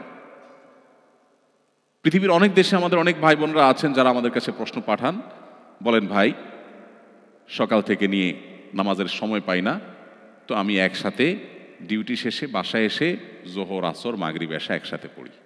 নামাজটা এরকম ছেলে খেলার নয়। আল্লাহ বলেছেন ইন্না সালাতা কানাত আলাল মুমিনিনা কিতাবাম মাওকুতা, নির্দিষ্ট সময় নামাজ পড়াটাকে অপরিহার্য করা হয়েছে। আপনার যদি এমন কোনো জব, এমন কোনো চাকরি করতে হয় যে চাকরি করতে গিয়ে আপনি নামাজ পড়তে পারবেন না, তো সেই চাকরি আপনি করবেন কিনা তার আগে সিদ্ধান্ত আপনাকে নিতে হবে আপনার ঈমানের আলোকে। আপনাকে যদি আমি অফার করি যে আপনি একটি জব আপনার সামনে আছে, আপনি একটা চাকরি করবেন, সেখানে আপনি ডিউটি চলাকালীন সময়ে শুধু নিঃশ্বাসটা বন্ধ করে রাখতে হবে, স্যালারি পাবেন আপনি 1 বিলিয়ন, কেউ করবে এই চাকরি? কারণ স্যালারি তো পরের কথা, প্রথম দিনের কয়েক সেকেন্ডের পরেই তো আমি মারা যাব। তো 1 বিলিয়ন যদি আমি পাইও, এটাতে আমি কি করব? ইমানদারের কাছে নামাজটা সেরকম। আমার নামাজ যদি পড়াই না যায়, আমার ইমানে যদি না থাকে, তো আমি এই চাকরি দিয়ে কি করব? ভাইরা আমার, ওই যে আমি শুরুতে বলছিলাম নবী সাল্লাল্লাহু আলাইহি ওয়াসাল্লাম যে ফিতনার কথা বলেছেন না, কিয়ামতের আগে বহুবিধ ধোঁয়াশা আসবে। ফিতনা মানে ধোঁয়াশা, বিভ্রান্তি, চকচকে লাইফ, কালারফুল জীবন, এটার হাতছানি আমাদেরকে ডাকে। আমাদের মনে হয় এটা পেয়ে গেলে, আমি পিআর পেলে, পাসপোর্ট পেলে, অমুক জায়গায় যেতে পারলে, তমুক ক্যারিয়ারে উঠতে পারলে, অমুক জায়গায় পৌঁছতে পারলে বোধহয় আমি সুখ শান্তি পেয়ে যাব। সেটা পাওয়ার পরে আমাদের মনে হয় না, তেমন কোনো পরিবর্তন হয়নি। এগুলা নিছকই মরিচিকার মতো মানুষকে পাগলের মতো, পঙ্গপালের মতো রাখতে থাকে, টানতে থাকে। ছাত্র জীবনে মনে হয় ভালো রেজাল্ট করলে বোধহয় আমি সাকসেস হয়ে যাব। অনেক কষ্ট করে রেজাল্ট করার পর দেখা যায় অনেকেই সাকসেস হতে পারেন নাই। এরপর মনে হয় ঘুষ দিয়ে হোক, চুরি করে হোক, দুর্নীতি করে হোক, 2 নম্বরই করে হোক, একটা চাকরি পেলে বোধহয় আমি সোনার হরিণ পেয়ে যাব। হয়তো চাকরি পেয়েও যায়, কিন্তু সুখ হয়তো তার আর ধরা দেয় না। এভাবে বিভিন্ন পার্থিব লোভ লালসার মোহনীয় হাতছানি আমাদেরকে ডাকে। নবী সাল্লাল্লাহু আলাইহি ওয়াসাল্লাম সেই কথা ইঙ্গিত করেছেন, ফিতনা সমূহের মধ্য থেকে এগুলো এক রকমের ফিতনা, যে লাল নীল লাইফ, রঙিন জীবন, কালারফুল লাইফ, এটার লোভে আমরা পাগলের মতো ছুটতে থাকি, নামাজ পড়ি না, নামাজকে কম্প্রোমাইজ করি আমার জব ঠিক রাখতে গিয়ে। এটা কোনো মুসলিমের কাজ না। এই কাজ করলে সে মাল্টিকালচারাল সোসাইটিকে আজ হোক আর 2 দিন পরে সে হারিয়ে যেতে বাধ্য। সে অতল গভীরে হারিয়ে যাবে, এই ফিতনার অন্ধকারে সে ডুবে যাবে।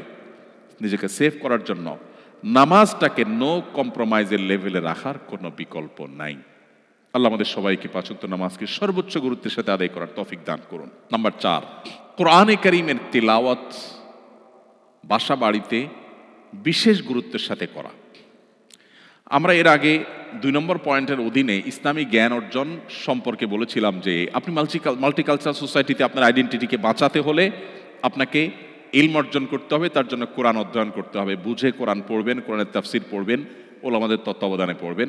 এখন যে পয়েন্টটা আমি বলছি 4 নম্বরে, সেটা হলো কোরআনে কারীমের তিলাওয়াত। আপনি যদি অর্থ সহকারে বুঝেন তো আলহামদুলিল্লাহ, না বুঝলে আপনি শুধু তিলাওয়াতটা করে যাবেন, কিন্তু আপনাকে করতে হবে। আমাদের মুসলমানদের ঘর থেকে কোরআন তেলাওয়াত বিদায় হয়ে গেছে। যারা 5 ওয়াক্ত নামাজ পড়েন, প্র্যাকটিসিং মুসলমান, তারাও ম্যাক্সিমাম মানুষ কোরআন নিয়মিত পড়েন না। কোরআনের মধ্যে কিছু অলৌকিকত্ব আছে। আপনি যদি কোরআনের অলৌকিকত্ব দেখতে চান, তো আমি আপনাকে বলবো আপনি কোরআন খুলুন এবং কোরআন পড়া ধরুন। আল্লাহর শপথ করে বলতে পারি, কোরআনের অলৌকিকত্ব আপনি নিজের চোখে দেখবেন এবং আপনার ঈমান শক্তিশালী হতে বাধ্য যদি আপনি কোরআনের সাথে সময় কাটান। কোরআন এমন এক জীবন্ত মহাগ্রন্থ, এখনো পর্যন্ত পৃথিবীতে যত অমুসলিমেরা ইসলামে আসে, বেশিরভাগ মানুষ কোরআন অধ্যয়ন করে ইসলামে আসতে বাধ্য হয়। কোরআনে কারীমের অলৌকিকত্ব এরকম যে কোরআনের তেলাওয়াতটা ইটসেলফ একটা মানুষের ভেতরকে, মনোজগৎকে পরিবর্তন করবার জন্য অনেক বেশি হেল্পফুল হয়। আমাদের বাসা বাড়িতে কোরআন তেলাওয়াত নাই। অনেকে তেলাওয়াত করেন সরবে না, নীরবে না, কিছুটা সরবে। আমি বলছি না চিৎকার চেঁচামেচি করতে, আমি বলছি না আপনার প্রতিবেশীকে ডিস্টার্ব করতে, আমি বলছি না কারোর ঘুম নষ্ট করে দিতে। আমাদের নবীজি সেটা শেখান নেই আমাদেরকে। এক ব্যক্তি মসজিদে নববীতে একটু জোরে তেলাওয়াত করছিল, নবী করিম সাল্লাল্লাহু আলাইহি সাল্লাম তাকে ডেকে বললেন, তুমি এই তেলাওয়াত যে আল্লাহকে শোনাতে চাইছো, তিনি বধির নন, তিনি সামিয়া, সবকিছু শুনতে পান, তুমি জোরে তেলাওয়াত করে পাশের লোকদের ডিস্টার্বের কারণ কেন হচ্ছ? সো আমরা সেইভাবে তেলাওয়াতের কথা বলছি না, কিন্তু কিছুটা সরবে তেলাওয়াত হলে বাসাবাড়িতে শয়তানের যে আক্রমণ, অ্যাটাক, সেটা থেকে আমরা সেফ থাকি, আমাদের বাচ্চারা সেফ থাকে।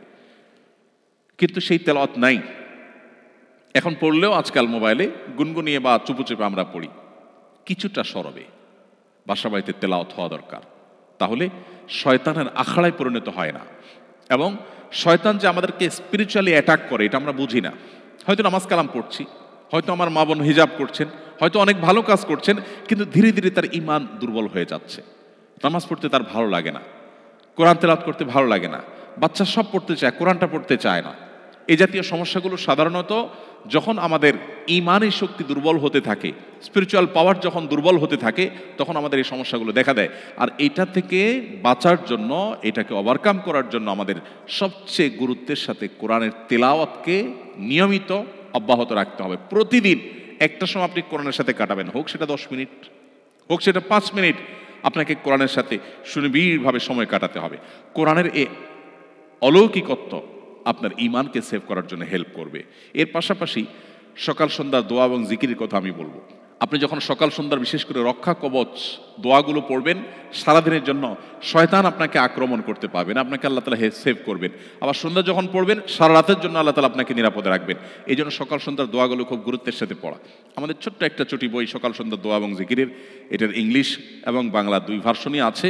সুসংবাদের বিষয় হলো যে এটার সফট কপি আপনারা ফ্রি ডাউনলোড করে নিতে পারেন। এটা যদি আমরা নিয়মিত পড়ি, ইনশাআল্লাহ পুরো বইয়ের সবগুলো দোয়া, 20-22টা দোয়া আছে, সবগুলো পড়ার সময় যদি আপনার না থাকে, আপনি মেইন রক্ষা কবচ 2-4টা যে দোয়া আছে সেগুলো আপনি নিয়মিত পড়েন, তাহলে এই প্রতিকূল পরিবেশে যেখানে সারাক্ষণ কুফুর হচ্ছে, শিরক হচ্ছে বা নাফরমানি হচ্ছে, গুনাহের সয়লাব, গোটা পৃথিবী এখন গুনাহের সয়লাব, যেখানে হয়তো একটু বেশি হচ্ছে, সেই পরিবেশে, সেই সোসাইটিতে শয়তানের প্রভাব, তার যে আসর অনেক বেশি হয়, অ্যাটাক অনেক বেশি হয়, সেটা থেকে আল্লাহ তাআলা আপনাকে সেভ করবেন।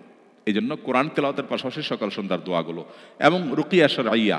আমাদের অনেক ভাইরা আছেন, অনেক বোনরা আছেন, নামাজ কালাম পড়েন কিন্তু রুকিয়া বিশ্বাস করেন না, ব্ল্যাক ম্যাজিক বিশ্বাস করেন না, জিনের উপদ্রব বিশ্বাস করেন না। অনেকে আছেন, জিনের অস্তিত্বকে অস্বীকার করলে তো ঈমানই থাকবে না।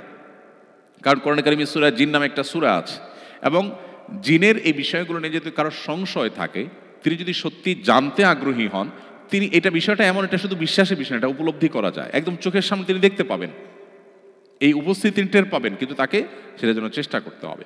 তো যেটা বলছিলাম যে বাচ্চাদের মধ্যে অনেক সময় দেখা যায় কোরআন কারিমের তেলাওয়াত, সকাল সন্ধ্যার দোয়া এবং জিকির এবং রুকিয়া শরঈয়া, এটার ইতিবাচক পজিটিভ প্রভাব হয় তাদের ঈমানকে সেভ করার জন্য। অতএব এটার চর্চা আমাদের বাসাবাড়িতে থাকতে হবে। এটা হলো 4 নম্বর। নাম্বার 5, ইসলামী সমাজ এবং সোসাইটি, এটা খুবই গুরুত্বপূর্ণ। আলহামদুলিল্লাহ, সিডনি এমন একটি জায়গা যেখানে প্রচুর পরিমাণ বাংলাদেশিরা আপনারা বসবাস করেন। শুধু বাংলাদেশি নয়, আমাদের অন্যান্য দেশের বা অন্যান্য ভাষাভাষী, অন্যান্য দেশীয় ন্যাশনালিটির আমাদের মুসলিম ভাই বোনেরা অনেক বেশি পরিমাণে আছেন। পৃথিবীর অল্প কয়েকটা মাল্টিকালচারাল সোসাইটির মধ্যে একটা হলো এইটা, যেখানে আপনারা চাইলেই নিজেরা অনেক সুন্দর, নিজেদের মধ্যে একটা বেশ শক্তিশালী সোসাইটি ডেভেলপ করতে পারেন।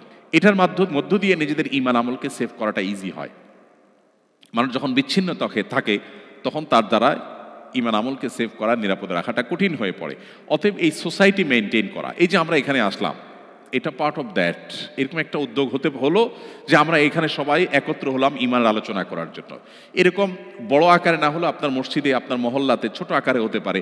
আপনি এই যে ফজর গ্রুপের ভাইয়েরা ফজর নামাজ তারা পড়েন, জাস্ট ফজর নামাজের সময় আসেন, একত্র হন, সেখান থেকে একটা গ্রুপ হয়েছে, সেখান থেকে একটা সোসাইটি হয়েছে, সেখান থেকে তারা পরস্পরের বন্ধু এবং আত্মীয় স্বজনের মতোই আপন হয়ে গেছেন। এই যে এখান থেকে একটা ভালো কিছু হলো। এরকম ছোট ছোট বিভিন্ন সোসাইটি হতে পারে, বিভিন্ন কমিউনিটি হতে পারে, বিভিন্ন সার্কেল হতে পারে। এই সার্কেলগুলোতে আপনারা টিকে থাকলে বা সেগুলোতে এঙ্গেজ থাকলে আমাদের ঈমান আমলকে সেভ করা নিরাপদ হবে। আমাদের বাচ্চারা যখন দেখবে যে তার বাবা মায়ের বা তার ফ্যামিলির যে সার্কেল, সেই সার্কেলে ঈমানকে খুব নার্সিং করা হয়, গুরুত্ব দেওয়া হয়, পরিচর্যা করা হয়, তখন সে সেখান থেকে সেগুলো শিখবে এবং তার প্রভাব, পজিটিভ প্রভাব তার উপরে পড়বে। সো এই যে সার্কেল মেনটেন করা বা কমিউনিটি মেনটেন করা মুসলিমদের অমুসলিম প্রধান দেশে এবং মাল্টিকালচারাল সোসাইটিতে খুবই ইম্পর্টেন্ট বিষয়। এমনকি মুসলিম সমাজ এটা আজকাল অনেক গুরুত্বপূর্ণ হয়ে পড়েছে যে আপনার ফ্যামিলি অন্য একটা ফ্যামিলিতে যাবে যেখান থেকে বাচ্চারা ভালো কিছু শিখবে, যেখান থেকে আপনি ভালো কিছু শিখবেন, যার কাছ থেকে আপনি ভালো কিছু শিখতে পারেন তার সাথে আপনি সেদে সেদে যাবেন, বন্ধুত্ব করবেন, উঠা বসা করবেন, তাকে দাওয়াত দিবেন, তার বাসায় যাবেন। এরকম যত ভালো সোসাইটি আপনি মেনটেন করতে পারবেন তত আপনার ভালো হওয়া সহজ হবে। কারণ আল্লাহ বলেছেন ইয়া আইয়ুহাল্লাযীনা আমানুত্তাকুল্লাহ ওয়া কুনু মা'আস সাদিকিন, হে ঈমানদাররা তোমরা তাকওয়া অবলম্বন করো আর মুত্তাকিদের সাথে থাকো, অর্থাৎ ভালো মানুষদের সঙ্গ অবলম্বন করো। আমি যে জায়গায় আছি সেখানে ভালো মানুষ বা ঈমানদার মানুষের সংখ্যা যদি কম হয়, সেখানে যেই ঈমানদাররা আছে তাদের মধ্য থেকে ভালো মানুষগুলোকে খুঁজে বের করে করে তাদের সাথে একটা চেইনের মধ্যে আমি যদি যুক্ত হয়ে যাই, তাহলে সেক্ষেত্রে আমার ঈমান সেভ হওয়ার জন্য অনেক বেশি সহায়ক হবে। এটা হলো 5 নম্বর। আমি ডিটেইলে আর যাচ্ছি না। নাম্বার 6, ইসলামের দাওয়াত দেওয়া। আপনি যে পরিবেশে আপনার ঈমান হুমকির মধ্যে পড়তে পারে, সেই পরিবেশে আপনার থাকার শরঈ রাইট তখনই পান যখন আপনার উদ্দেশ্য মূলত ভালো থাকা খাওয়া হয় না, বরং উদ্দেশ্য হয় দাওয়া ইলাল্লাহ, আল্লাহর পথে মানুষকে দাওয়াত দেওয়া। আল্লাহর পথে মানুষকে দাওয়াত দেওয়ার জন্য মাদ্রাসায় পড়ালেখা করে আলেম হইতে হবে, নট নেসেসারি। আপনি একজন সাধারণ শিক্ষিত, আপনি যে কোনো প্রফেশনের মানুষ, এমনকি আপনি একজন নারী, আপনি আপনার জায়গা থেকে ইসলামের দায়ী হতে পারেন, প্রচারক হতে পারেন। আমি আমেরিকাতে আমাদের এমন এমন বোনকে চিনি, বয়সে আমার মায়ের বয়সী, কিন্তু দাওয়াতের ক্ষেত্রে এত অগ্রসর যে আমার ঈর্ষা হয় যে একজন নারী যিনি জাস্ট ঘরে থাকেন, ঘর সামলান, অথচ শত শত হাজারো মানুষের হেদায়েতের বন্দোবস্ত আল্লাহ তার হাতের উপর দিয়ে করছেন। এরকম বহু বোনকে আমি চিনি পার্সোনালি। তো আমরা যদি চাই আমরা দাওয়াতি কাজের মধ্য দিয়ে আমাদের ঈমানকে সেভ করতে পারি, আমাদের ইসলাম প্র্যাকটিসটাকে আমরা ইজি করতে পারি, ব্যাপারটাকে বোঝার জন্য আমি একটা এক্সাম্পল দিয়ে থাকি। সাধারণত ধরুন আপনাদের এখানে নির্বাচন হয় সবসময়, নিশ্চয়ই বিভিন্ন রকমের নির্বাচন হয়, সামনে হয়তো আবারও হবে। আমি আমাদের দেশীয় প্রেক্ষিতে যদি উদাহরণ দেই, আপনি একজন ভোটার, আপনি যেহেতু একজন ভোটার, অতএব যতজন ক্যান্ডিডেট আছে, যতজন প্রার্থী আছে নির্বাচনে, ধরুন চেয়ারম্যান ইলেকশন বা আমাদের পার্লামেন্টের যে জাতীয় নির্বাচন, এমপি ইলেকশন, যে কোনো ইলেকশনে ক্যান্ডিডেটের যে সমস্ত লোকেরা তাদের প্রচারণার কাজ করে, এই প্রচারণার কাজ করা লোকগুলো এমপি সাহেবের পক্ষে যারা কাজ, এমপি ইলেকশনে 5 জন দাঁড়িয়েছেন, 2 জন দাঁড়িয়েছেন, তাদের পক্ষে যারা কাজ করে, এরা সব ভোটারের কাছে কাছে যায়, ভাই আমার নেতার চরিত্র ফুলের মতো পবিত্র, সো একটা ভোট দিবেন। করে কি করে না? এখন যদি আপনি ভোটার হন, তাহলে আপনার কাছে সব দলের ক্যান্ডিডেটদের লোকরা আসবে, সব ক্যান্ডিডেটরা আসবে, ভাই ভোটটা আমাকে দিয়েন, উনি বলবেন না আমাকে দিয়েন, সবাই আসবে। এমত অবস্থায় আপনি আসলে কাকে ভোট দিবেন, কার দ্বারা কনভিন্সড হবেন? আমাদের দেশে এখন তো পয়সায় ভোট বিক্রি হয়, কেউ হয়তো 500 দিয়ে গেল, কেউ 1000 দিল, আপনার মনটা গেলে বেচারা 1000 দিছে, তাহলে তো নীতিবান মানুষই হবে, তারই ভোটটা দেই। আপনি যে কারোর পালায় পড়তে পারেন, সম্ভাবনা আছে না নাই? অ্যাটলিস্ট সবাই আপনাকে দাওয়াত দিবে, আপনি সবাই দাওয়াত গিলতে হবে, আর কার দাওয়াত দ্বারা আপনি প্রভাবিত হবেন আপনি নিজেও জানেন না। এটা হলো যদি আপনার রোলটা হয় ভোটারের রোল।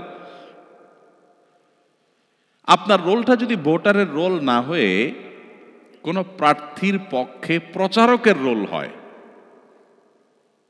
তার ক্যানভাস করার ক্যানভাসারের রোল যদি হয়, যে আপনি ভোটার না, আপনি কোনো এক এমপি প্রার্থীর এজেন্ট বা প্রচারক, তার ক্যানভাসার, এই রোলটা যদি আপনার হয়, তাহলে আপনার একটা অ্যাডভান্টেজ হবে, আপনার কাছে অন্য প্রার্থীর লোকেরা আর আসবে না। আমি কি সঠিক বলেছি? আপনি কোনো একটা মার্কার পক্ষে ভোট কালেকশন করেন, সবারে বলে বেড়ান, তাহলে আপনার মার্কার বিপরীতে মার্কার যে লোকেরা, তারা আপনাকে কি বলতে আসবে, ভাই আপনি আমাদের প্রার্থীর ভোট দিয়েন, এটা বলবে কোনোদিন? কারণ এই পণ্ডশ্রম কেন দিবে সে? এই অহেতুক কাজটা কেন করবে? কারণ সে জানে এই লোক নিজে একজন প্রার্থীর হয়ে প্রচারণা করে, সো আমি তার কাছে গিয়ে প্রচারণা করে সময় নষ্ট করে লাভ কি? এই লোক নিজেই তার প্রার্থীর ভোট কালেকশন করে বেড়ায়, আমি তারে বলার তো কোনো মানে হয় না, সে তো আমাকে ভোট দিবে, প্রশ্নই নেই। তাহলে ভোটার না হয়ে যদি আপনি ক্যানভাসার হন, তাহলে আপনার অ্যাডভান্টেজের জায়গাটা হলো আপনাকে বিভ্রান্ত করার জন্য সবাই যার যার মতো করে ডাকবে, সেই সুযোগটা পাবে না। ঠিক একইভাবে আপনি যদি মাল্টিকালচারাল সোসাইটিতে শুধুমাত্র মুসলিম না হয়ে আপনি দায়ী হওয়ার চেষ্টা করেন, তাহলে আপনার কাছে শয়তানের দাওয়াত এটা আসার পথ অনেকটা কমে যাবে, আপনি অনেকটাই সেফ হয়ে যাবেন। ব্যাপারটা অনেকটা ফুটবলের মতো, ওয়ালে যখন মারবেন আপনার দিকে সবার আগে আসবে। সো আপনি যখন অন্যকে ইসলামের পথে দাওয়াত দিবেন, দ্বীনের কথা বলবেন, তখন আপনার ঈমানটা অটোমেটিক সেফ হয়ে যাবে। এই জন্য আমরা মাল্টিকালচারাল সোসাইটিতে নিজেদের আইডেন্টিটি, নিজেদের ইসলাম প্র্যাকটিসকে নিরাপদ করবার জন্য সবচেয়ে কার্যকর পন্থা হলো আমরা এক একজন দায়ী হয়ে যাওয়া। কারোর যখন লক্ষ্য থাকে ফার্স্ট ক্লাস ফার্স্ট হওয়ার, সে ফার্স্ট ক্লাস বা ফার্স্ট ডিভিশন মাস্ট পায়, কারণ তার টার্গেট হলো ফার্স্ট ক্লাস ফার্স্ট হওয়া। কেউ যখন দায়ী হওয়ার টার্গেট নেয়, তার ঈমান অটোমেটিক সেভ হয়ে যায়। আর কেউ যখন শুধু কোনো মতে মুসলমান হওয়ার টার্গেট করে, তখন তার ঈমান রিস্কের মধ্যে পড়ে যায়। অতএব আমি আপনাদেরকে সবাইকে উদাত্ত আহ্বান করতে চাই, আমরা সবাই আসুন আমাদের আদর্শে, আমাদের ক্রিয়াকর্মে আমরা ইসলামকে প্রচার করি। আমি সবসময় বলার চেষ্টা করি, আপনারা যারা মাল্টিকালচারাল সোসাইটিতে আছেন, আপনারা জেনে হোক না জেনে হোক, ইচ্ছায় হোক অনিচ্ছায় হোক, আপনারা প্রত্যেকটা মানুষ ইসলামকে রিপ্রেজেন্ট করছেন। আপনারা সবাই ইসলামকে রিপ্রেজেন্ট করছেন। আপনার পজিটিভ কোনো কাজ ইসলাম সম্পর্কে এখানকার অন্য ধর্মাবলম্বীদেরকে যেরকম পজিটিভ ধারণা দিতে সাহায্য করবে, আপনার কোনো নেগেটিভ কাজ তাদেরকে ইসলাম সম্পর্কে নেগেটিভ ধারণা দিতে সাহায্য করবে। কারণ তারা আমাদের ধর্মগ্রন্থ পড়ে না, তারা আমাদেরকে পড়ে, তারা আমাদের আচার আচরণকে পড়ে। সো এখানে আমাদের ডিসিশন নিতে হবে যে আমরা যদি একটা ভুল কাজ করি, আমি আমার দেশে, বাংলাদেশে কিংবা মুসলিম সোসাইটিতে কোন একটা ভুল কাজ করলে তার দায় যত বড়। এই মাল্টিকালচারাল সোসাইটিতে আমি একজন মুসলিম হিসেবে এটা মিথ্যা বললাম, প্রতারণা করলাম। আমি আজকেও কোথায় যেন জুমা পড়াতে গেলাম, লাকেম্বা এলাকা, দেখলাম আমার স্বদেশী এক ভাই আমাদের গায়ের সামনে দিয়ে রাস্তা এমন জোরে দৌড় দিলেন, আমার কাছে মনে হলো আমি মুহূর্তের জন্য গুলিস্তানে চলে আসছি। সাথে সাথে গাড়ি চালক ভাইটা বললেন, দেখেন দেখেন অবস্থা আমার দেশি ভাই। আমরা এখানকার রুলস রেজুলেশন, এখানকার নিয়ম কানুন, এগুলো মানার ক্ষেত্রে, নিজেদেরকে আদর্শ মানুষ হিসেবে উপস্থাপন করার ক্ষেত্রে আমার মাথায় যদি থাকে আমি ইসলামের দাওয়াত দিচ্ছি, আমি আমার নিজের আচার আচরণের সৌন্দর্য দিয়ে ইসলামের দিকে মানুষকে মুগ্ধ করছি, দাওয়াত দিচ্ছি, তাহলে এটা অনেক বড় একটা পজিটিভ কাজ হবে। আল্লাহ আমাদেরকে, যারা এখানে আছি সবাইকে আল্লাহ আমাদেরকে দায়ী হওয়ার তৌফিক দান করুন। আপনার সন্তানকে যখন দায়ী বানানোর প্ল্যান করবেন, তখন আপনি তার জন্য ডিজাইন ভিন্ন রকম হবে। একটা বই যখন নিজে পড়বেন জানার জন্য, তখন একরকম হবে। আর যখন ওই বই পড়ে আপনি বইয়ের উপরে লেকচার দিবেন, তখন পড়ার ধাঁচ, ধরন, গুরুত্ব ভিন্ন রকম হবে, ফোকাস অন্যরকম হবে। অতএব টার্গেট হবে যারা এ ধরনের কালচারে, এ ধরনের সোসাইটিতে আছেন, তাদের টার্গেট হবে যে আমরা দায়ী হব, সবাই ইসলাম প্রচারক হব। আমি মাঝে মধ্যে স্ট্রিট দাওয়া করব, ইসলামের পরিচিতি নিয়ে ছোট ছোট লিফলেট নিয়ে দাঁড়ায় যাব। করা যাবে না ইনশাআল্লাহ? হীনমন্যতায় ভোগা, এটা শয়তান করায় আমাদেরকে। হীনমন্যতাকে ভাঙতে হবে। আমি মুসলিম, আমার নবীজি সাহাবা একরাম মক্কার প্রতিকূল পরিবেশে তারা যদি মুসলিম আইডেন্টিটি নিয়ে মাথা উঁচু করে সেদিন না দাঁড়াতেন, আজকে আমি মুসলিম হতে পারতাম না। সো আমার এই মাটিতে আমার বংশধর আগামী 50-100 বছর পর তারা মুসলিম পরিচয় নিয়ে দাঁড়াতে হলে আমাকে এখন হীনমন্যতার এই দেয়াল ভাঙতে হবে, দাওয়াতের কাজ করতে হবে। সর্বশেষ এবং 7 নম্বর পয়েন্ট হলো আল্লাহর কাছে চোখের পানি ফেলে দোয়া করা। আল্লাহ, আমি একটু ভালো জীবন যাপনের জন্য বা যে কোনো কারণে হোক আমি এমন একটা পরিবেশে এসেছি যেখানে ঈমান আমল কোনো কোনো ক্ষেত্রে প্র্যাকটিস করার জন্য খুব বেশি অনুকূল পরিবেশ না। অনেক গুনাহের হয়তো সয়লাভ হয়। আবার আমার দেশে মুসলিম সোসাইটিতেও আরও কিছু চ্যালেঞ্জ আছে, সেগুলো আমার ঈমান আমলের জন্য খুব বেশি সহায়ক না। হাওবার আপনি আমাকে, আমার বংশধরের ঈমান আমলকে হেফাজত করুন। আমরা ইব্রাহিম আলাইহিস সালামের কথা শুনেছি। ইব্রাহিম আলাইহিস সালামকে নিয়ে আমাদের সবার পাঠ করা উচিত। কোরআনে কারিমে একটা সূরা আছে, নাম হলো সূরা ইব্রাহিম। এছাড়াও পুরো কোরআনের বিভিন্ন জায়গায় জায়গায় ইব্রাহিম ইসলামের আলোচনা আল্লাহ করেছেন। প্রতিকূল পরিবেশে কিভাবে টিকতে হয় এটা জানার জন্য ইব্রাহিম আলাইহিস সালামকে স্টাডি না করলে আপনি কখনো পূর্ণাঙ্গ জ্ঞান অর্জন করতে পারবেন না। ইব্রাহিম ইসলামকে নিয়ে আমাদের ইউটিউব চ্যানেলে, আমার ভেরিফাইড ইউটিউব চ্যানেলে আমাদের 1 ঘন্টার একটা লেকচার আছে শুধু ইব্রাহিম আলাইহিস সালামের উপরে। ইব্রাহিম ইসলামের পুরো লাইফ হিস্ট্রিকে আমরা সেখানে তুলে ধরার চেষ্টা করেছি কোরআন এবং হাদিসের আলোকে। তো ইব্রাহিম আলাইহিস সালামকে আপনি যদি দেখেন, তিনি কিন্তু দোয়া করেছেন, রব্বানা ওয়াবআস ফীহিম রাসূলাম মিনহুম ইয়াতলু আলাইহিম আয়াতিহি ওয়া ইউআল্লিমুহুমুল কিতাবা ওয়াল হিকমাতা ওয়া ইউযাক্কিহিম। দোয়া করেছেন ৪৫০০ বছর আগে। যে ইব্রাহিম আলাইহিস সালামকে আমরা রেসপেক্ট করি, ইহুদিরা রেসপেক্ট করে, খ্রিস্টানরা রেসপেক্ট করে। তারা আব্রাহাম বলে, কোরআনে ইব্রাহিম বলা হয়েছে। মানুষ একজনই, রেসপেক্ট সব মানুষ করছে। পৃথিবীর প্রায় মেন সকল ধর্মের মানুষ তাকে নবী রাসূল হিসাবে স্বীকৃতি দেয়। সেই ইব্রাহিম আলাইহিস সালাম দোয়া করেছেন, হে আল্লাহ, ৪৫০০ বছর আগে দোয়া করেছেন, হে আল্লাহ, আমার বংশধরদের মধ্যে এমন এক রাসূল পাঠান যিনি আপনার আয়াত ওহী মানুষকে পাঠ করে শোনাবে, মানুষকে হিকমা এবং ইলম শেখাবে এবং মানুষকে পরিশুদ্ধ করবে, আত্মশুদ্ধি করবে। সেই রাসূল আল্লাহ প্রেরণ করেছেন মুহাম্মদ সাল্লাল্লাহু আলাইহি ওয়াসাল্লামের মধ্য দিয়ে। আল্লাহ বলেছেন, লাকাদ মান্নাল্লাহু আলাইহি আলাল মুমিনিনা ইয বাআসা ফীহিম রাসূলাম মিনহুম ইয়াতলু আলাইহিম আয়াতিহি ওয়া ইউযাক্কিহিম ওয়া ইউআল্লিমুহুমুল কিতাবা ওয়াল হিকমাহ। তাহলে তিনি ৪৫০০ বছর আগে চিন্তা করেছেন যে আমার পরবর্তী জেনারেশনে ঈমান যেন সেফ থাকে। অথচ দুর্ভাগ্য আমাদের, আমরা আমার সন্তান, আমার ছেলে মেয়ে, চোখের সামনে ছেলে মেয়ে, তাদের ঈমান আমলকে সেভ করার জন্য আমার কোনো পেরেশানি ব্যাকুলতা নেই। অতএব এর জন্য আল্লাহর কাছে দোয়া করতে হবে। ইব্রাহিম ইসলাম যেরকম দোয়া করেছেন এবং আল্লাহ তার বংশধর ঈমান আমলকে সেভ করেছে, ঠিক আমরাও যদি আল্লাহর কাছে চোখের পানি ফেলে আমাদের রুটিন কাজ বানিয়ে নেই, প্রতিনিয়ত আল্লাহর কাছে চোখের পানি ফেলে, আল্লাহ আপনি হেদায়েতের মালিক, আল্লাহ আপনি হেফাজতের মালিক, আপনি আমাদের সম্পদ যেরকম হেফাজতের দোয়া করি, আমাদের ঈমানকে আপনি হেফাজত করুন, আমাদের জেনারেশনের ঈমানকে আপনি হেফাজত করুন, তাহলে ইনশাআল্লাহ আল্লাহ তাআলা আমাদেরকে হেফাজত করবেন।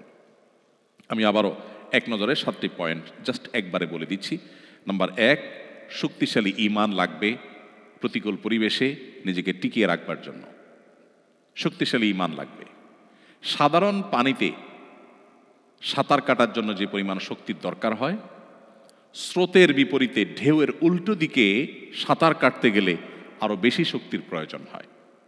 ঠিক একইভাবে সাধারণ মুসলিম সোসাইটিতে ঈমান ধরে রাখার জন্য যে পরিমাণ চেষ্টা আপনার, যে পরিমাণ সাধনা আপনার লাগে, ঈমানের জন্য প্রতিকূল পরিবেশে আপনার চেষ্টাটা কয়েক গুণ বাড়াতে হবে।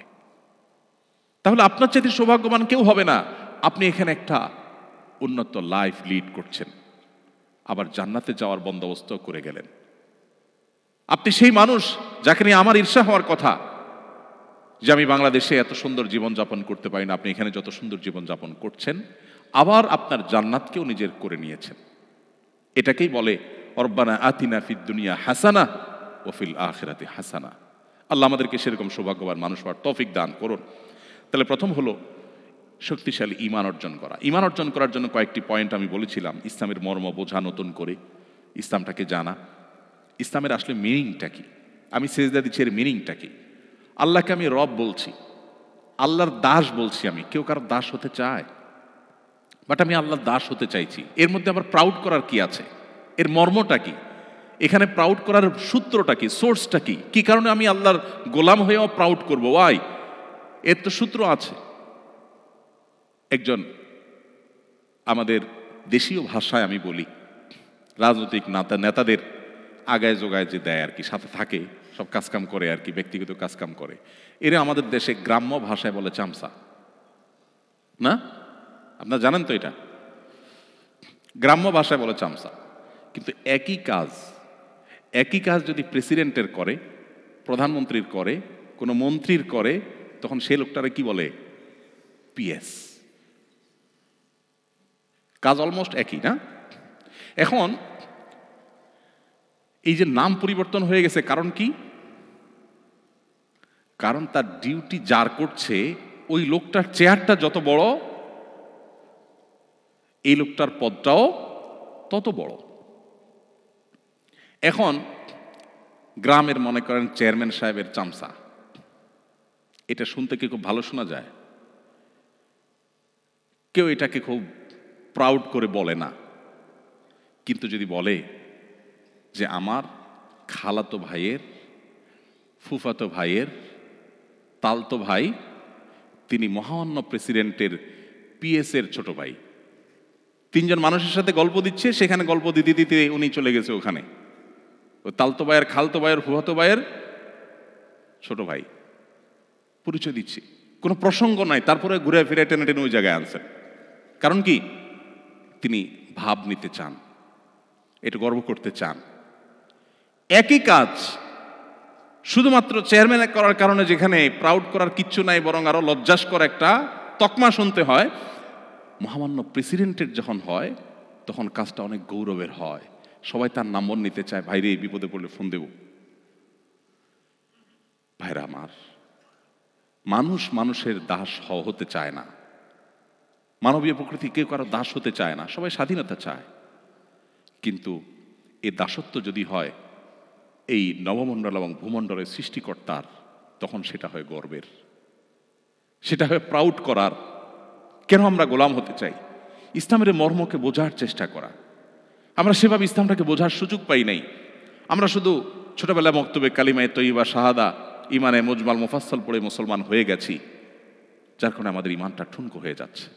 এই জন্য এই মাল্টিকালচারাল সোসাইটিতে আমাদেরকে শক্তিশালী ইমানের অধিকারী হতে হবে ইনশাআল্লাহ। তার জন্য ইসলামকে নতুন করে বোঝা, প্রচলিত যে সমস্ত কৃষ্টি কালচারগুলো আছে সেগুলোর সাথে ইসলামের কম্পারেটিভ যে তুলনামূলক যে আলোচনা, সেটা যদি আমরা সেরকম গবেষকদের, আমি কয়েকজনের নাম বলেছি, কয়েকটা বইয়ের নাম বলেছি, সেগুলো যদি অনুসরণ করে পড়েন, সেগুলো আপনাকে হেল্প করবে। এর বাইরে আরও কিছু পয়েন্ট আমি বলেছি। তাহলে 2 নম্বর হলো দ্বীনের বেসিক ইলম অর্জন করা। বেসিক ইলম জানা থাকলে আপনাকে সহজে শয়তান গোমরাহ করতে পারবে না। 3 নম্বর, 5 ওয়াক্ত নামাজকে সর্বোচ্চ গুরুত্বের সাথে পড়া। আপনি অন্য কিছু করেন বা না করেন, এটাকে সর্বোচ্চ গুরুত্ব দিয়ে করবেন।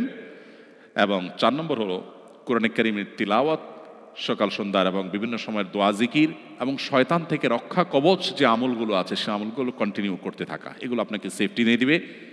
5 নম্বর হলো আপনি একটা সুন্দর পরিপূর্ণ প্র্যাকটিসিং সিরিয়াস দিনদার সোসাইটি বা কমিউনিটি আপনি মেনটেন করবেন। 6 নম্বর হলো আপনি ইসলামের পথে দাওয়াত দেওয়ার প্ল্যান করবেন, যে আমি এখানে দাওয়াত দিয়ে থাকবো, আমি দায়ী হয়ে থাকবো, আমি বছরে 20 জন মানুষকে ইসলামের দিকে দীক্ষিত করব, বেনামাজিকে নামাজি বানাবো, আমি মানুষকে দাওয়াত দিব। তখন আপনার ইসলাম অটোমেটিক সেফ হয়ে যাবে। আর সর্বশেষ 7 নম্বর হলো আল্লাহর কাছে চোখের পানি ফেলা, দোয়া করা, আল্লাহ যেন আমাদেরকে হেফাজত করেন। আল্লাহ রাব্বুল আলামিন আমাদের সবার ঈমান এবং আমলকে পরিপূর্ণভাবে হেফাজত করুন।